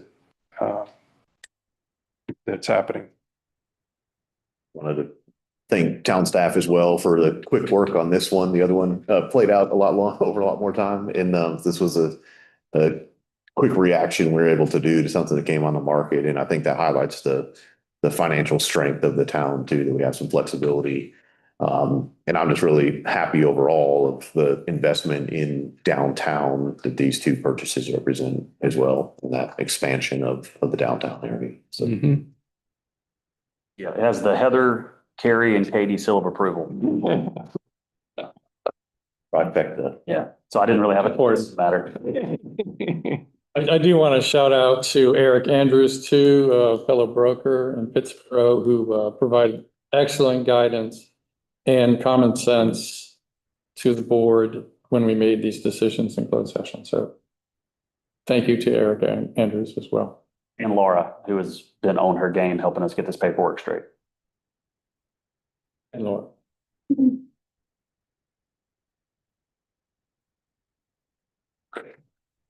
Take a motion to authorize the town manager to execute a purchase and sale agreement consistent with the approved letter of intent. So moved. Thank you, Commissioner Vose. Second, Second. Mayor Pro Tem Baldwin. Any other discussion? All those in favor, say aye. Aye. Thank you. We have a budget amendment for this property acquisition. So I'll take a motion to approve the budget ordinance amending the fiscal year 25-26 operating budget. So moved. Commissioner Vose. Second. Commissioner Farrell. Any discussion? All those in favor, say aye. Aye. And then we have a budget ordinance for a property assessment for this property as well. Get how much? 10,000. Survey, inspections, just the general. Okay. We don't plan to spend that much, but we wanted to cover ourselves just in case. Okay. Take a motion to approve the budget ordinance amending the fiscal year 25-26 operating budget. So moved. Commissioner Vose. Second, Second. Commissioner Bonitz. All those in favor, say aye. Aye. Thank you. Up next, we have the moved item from on the installment loans. Yes, thank you. So,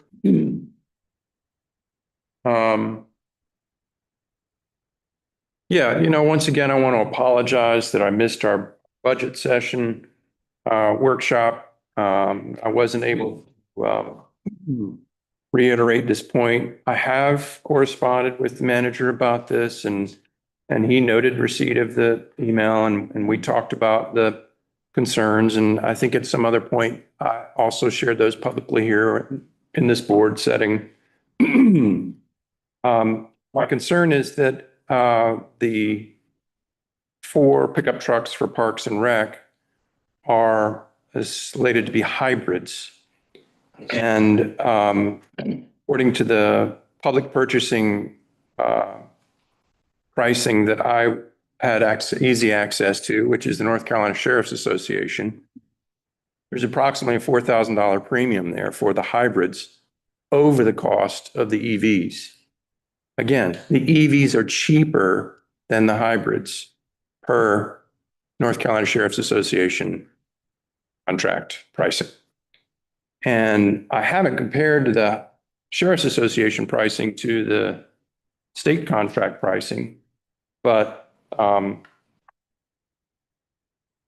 I just am really not comfortable with paying more for a technology which, in my opinion, is suboptimal and in many different ways, when we could be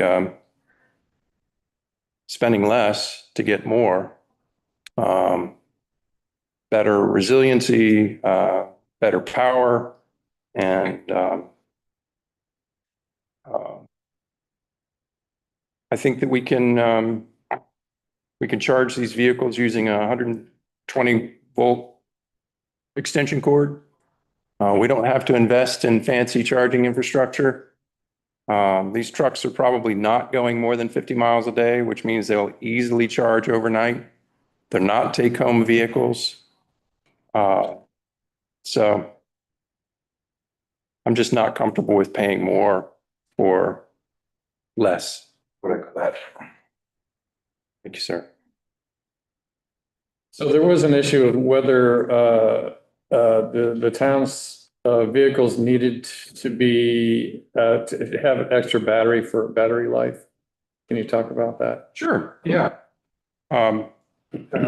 Ms. Franklin has shared with me that a mentor of his has prior experience with one of these trucks and urged, don't buy it. And if you have to buy it, buy the expanded battery.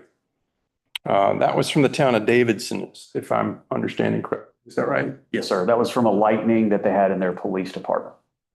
And my immediate thought is, well, what's the range on the vehicle? Because that's what you have to focus on. And it could very well be that Davidson police were putting 300 miles of range a day on those vehicles, but I'm pretty confident that our park staff are only very rarely exceeding 50 miles per day, given that our town is only 3 miles from side to side.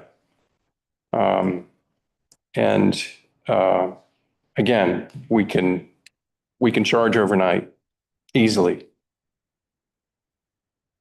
What does staff think about this? Particularly park staff, I guess. So 3 of the F-150s are Parks and Rec. 1 is for Public Works. The other 350, that's for Public Works as well. That's to tow some of our larger trailers and equipment. Of the 3, some of those will tow trailers with lawnmowers and equipment.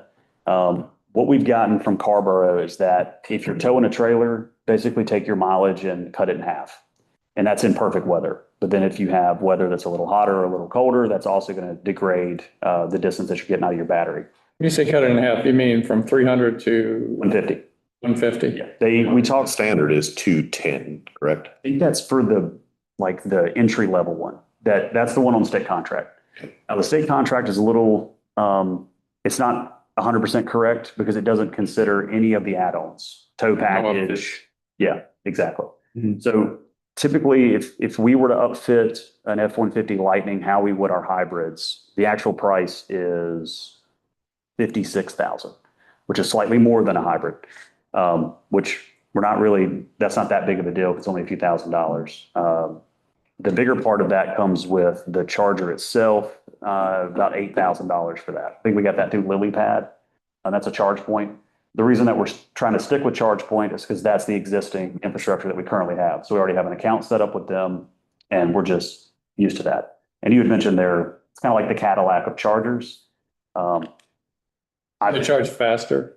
No, they're just nicer. They don't break as much. Okay. And are these the same charging stations that were or are still in front of the police station? Yes, sir. Yes. And in the park. Mary Hayes, I believe. Yeah. We already have kind of a relationship with them.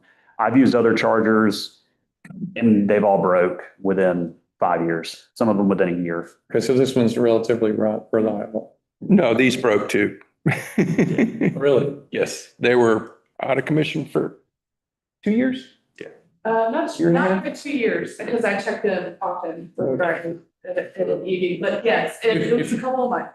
If you called and had them put in a request to repair, they did not respond to that, or? No,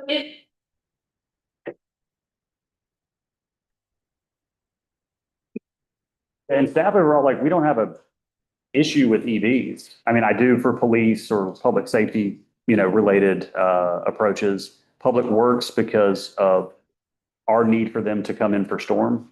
That worries me. Parks and Rec, I think we have a use for it. I think we probably have a use for engineering and inspections, in fleet planning. Those are vehicles that we most certainly could use electric vehicles in.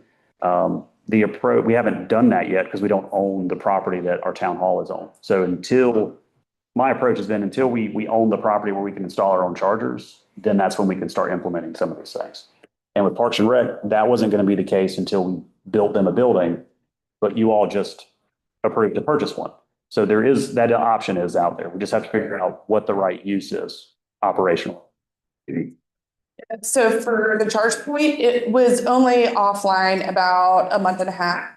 I know that I went and it's only been a couple of times, but once we notified Heather. Heather is the one that has the relationship with the communication with ChargePoint, and they were able to fix it. So all in all, I try and go by there just to take a look or look on the app on my phone to make sure that everything's online, and being an EV car driver. So, but it wasn't a couple of years. Maybe we're talking about different instances because there was the transition from the 3G modem to the 4G modem.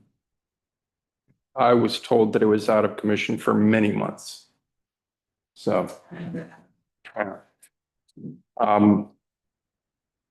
Well, the point that I want to emphasize here is that during this interim period when potentially staff might be having electric vehicles before we actually take possession of the Raffi building,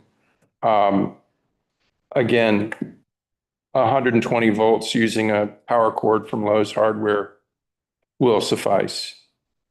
And I think until we start using these EVs more extensively with more than 50 miles a day of utilization, I believe we need level 2 chargers.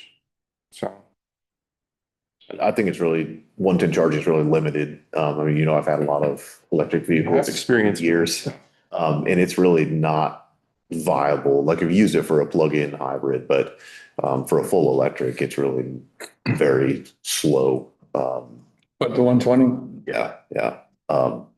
So, and I don't know about the mileage, but I think to have a vehicle with a 210 mile range and then limit ourselves to 50 miles or so based on what we charge is not a great use of resources either.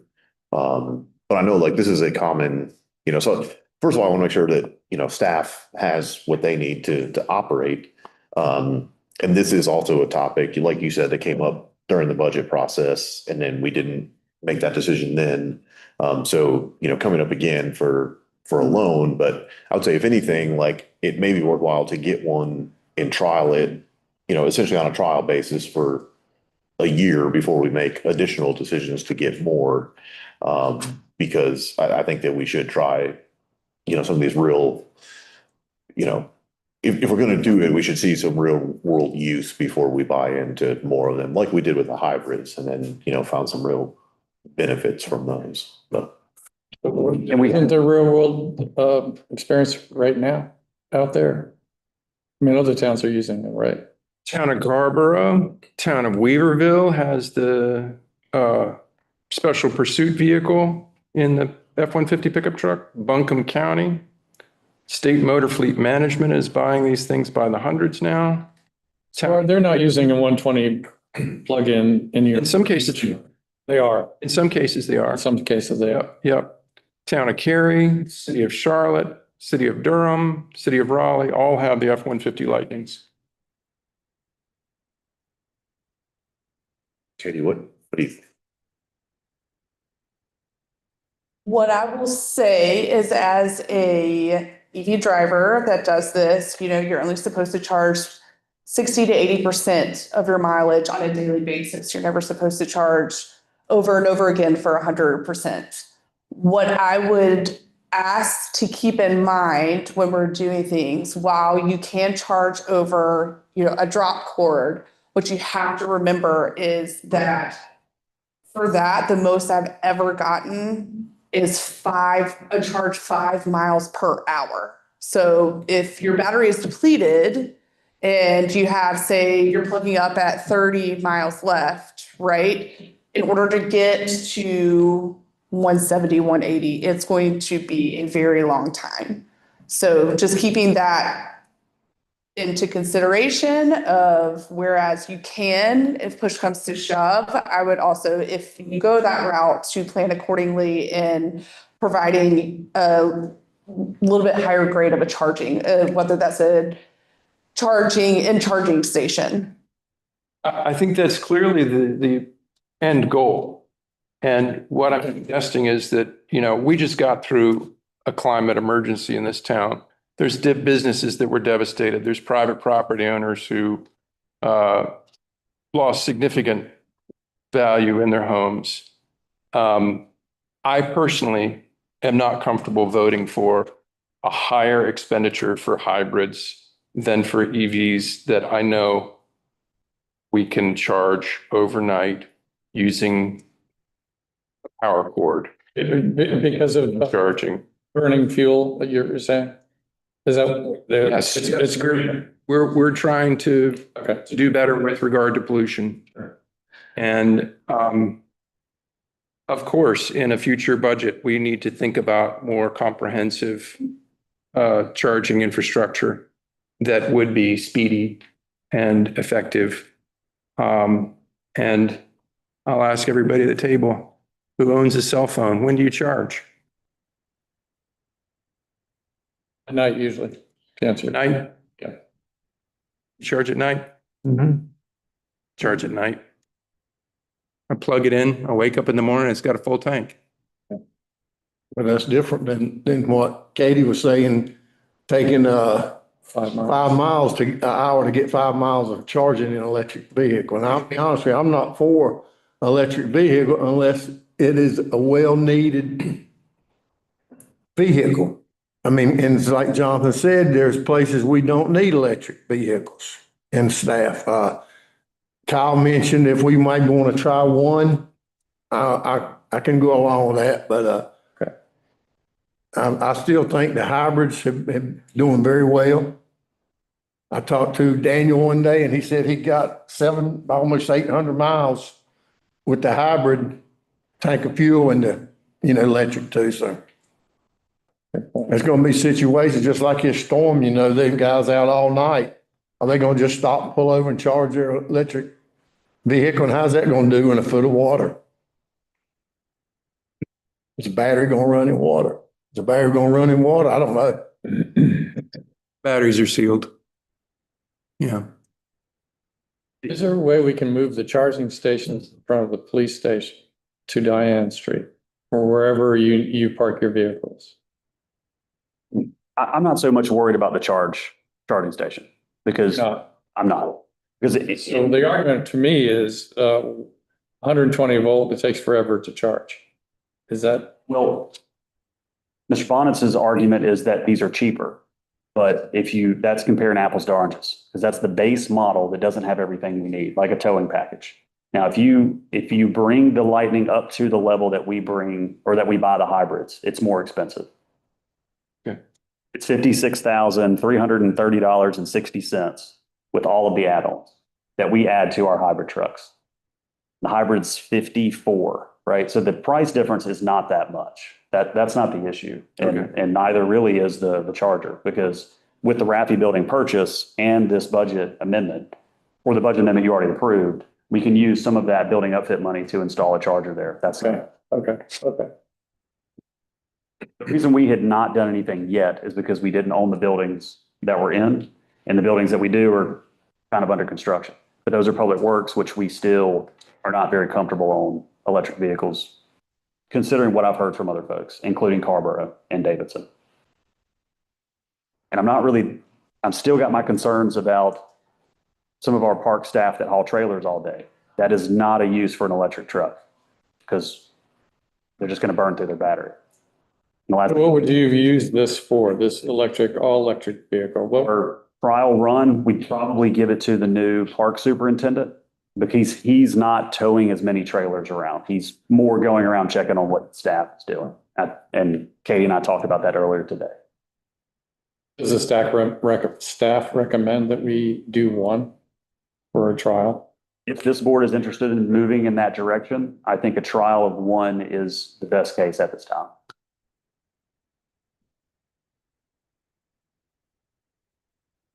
I'm interested. I can see trying one and then go forward with how it does. See what the results are. And to Mr. Franklin's point too, is the superintendent, there would be times to where they would tow mowers if we're short staffed or things like that, and trailers and different things. So it's going to be a good test run, because they're not always doing it. So if we invested in it and we did it and found out, oh, maybe this isn't as ideal, but we could really put the battery to the test without it having consistently purchasing the vehicle and then be like, oh no, this may not work in this situation. Or we could use it for a few weeks as your role and see how that goes. Correct. Correct. Yeah. Okay. And moving forward with plans for town hall, we can also use this data to figure out how we want to implement these trucks and that nature as well. And I've spoken with folks in inspections. They're like, as long as that's four-wheel drive, we could probably make it work. Yeah. Okay. So we have other options just for inspections, though we don't have anywhere for them to charge. But Daniel is looking at, when his renovation with Public Works, already putting in conduit, running into a building, to his shed, where he's looking to have those installed. So I think we're well ahead of the game, and I think we're doing a good job. Good to hear. Of course, Daniel's ahead of the curve. Of course he is. And I think some of the other larger town examples, like this is more of a stretch for Pittsboro with the smaller fleet, percentage of our fleet that we're taking an opportunity on this, and I think. And the smaller budget. Smaller budget for sure. And I think that, even with the hybrids, there was some resistance, and then we found that was, a really great solution in certain cases too. So I think it's worth trying, and giving it some time before we make a decision on additional. I know another issue was take-home vehicles, like with police and public works, but Parks and Rec, we don't have take-home vehicles. Okay. It's not on call. Other than like if we use them in a storm or something maybe, but. Yeah, that's on the rare occasion. I mean, we had to activate them for this past tropical storm because a lot of our public work staff were out on vacation. The only other thing that I would mention about this item is the pricing comes back and we exceed this dollar amount, we will have to come back to you with a budget amendment to supplement that, if that is due to an electric vehicle over the hybrid. But we'll try to make it work, because I think some of these probably going to cost a little less, the numbers say on the sheet. So we might have a little breathing room there. Good. Start. So we don't need to change the list. We've heard you loud and clear. So if y'all approve this, and we just have to let the bank know, hey, one of these is going to be an ED. Not going to be a problem. Thank you. So I'll make a motion to approve a resolution approving financing terms from First Citizens Bank and Trust Company. Okay, thank you. Is there a second? Second. Commissioner Vose, all those in favor, say aye. Aye. Aye. Thank you very much for this conversation, friends. Thanks for bringing it up. Okay, up next, we have a budget amendment for a Duke Energy Foundation grant. Yeah, and the reason I wanted to use that to raise the conversation was here again to highly recommend the idea of an electric UTV. The utility terrain vehicle is slated for police patrol. Is that right? Between us and public works and other departments. Okay.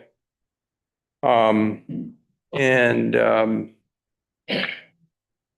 I just wanted to share that although there is a premium to the EV version across 9 different makes and models, I have heard very good things from police departments from Greensboro to Elizabeth City, praising specifically the quiet stealthiness of the electric UTVs.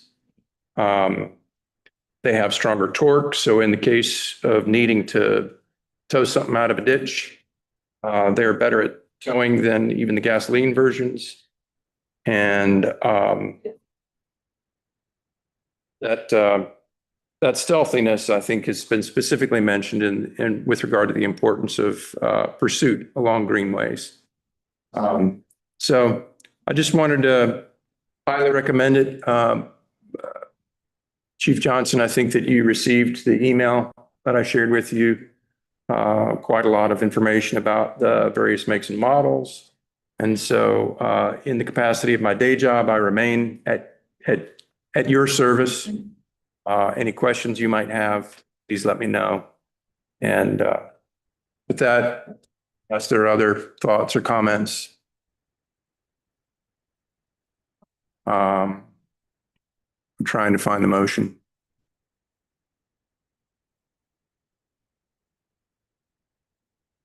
The motion to approve the budget ordinance amending the fiscal year 25-26 budget. So moved. Okay. Thank you, Commissioner Bonitz. Second? Second. Commissioner Vose, all those in favor? Aye. Any opposed? All right. And that's it. I'll take a motion to adjourn. So moved. Commissioner Vose. Second. Commissioner Bonitz, all those in favor, say aye. Aye. Thank you.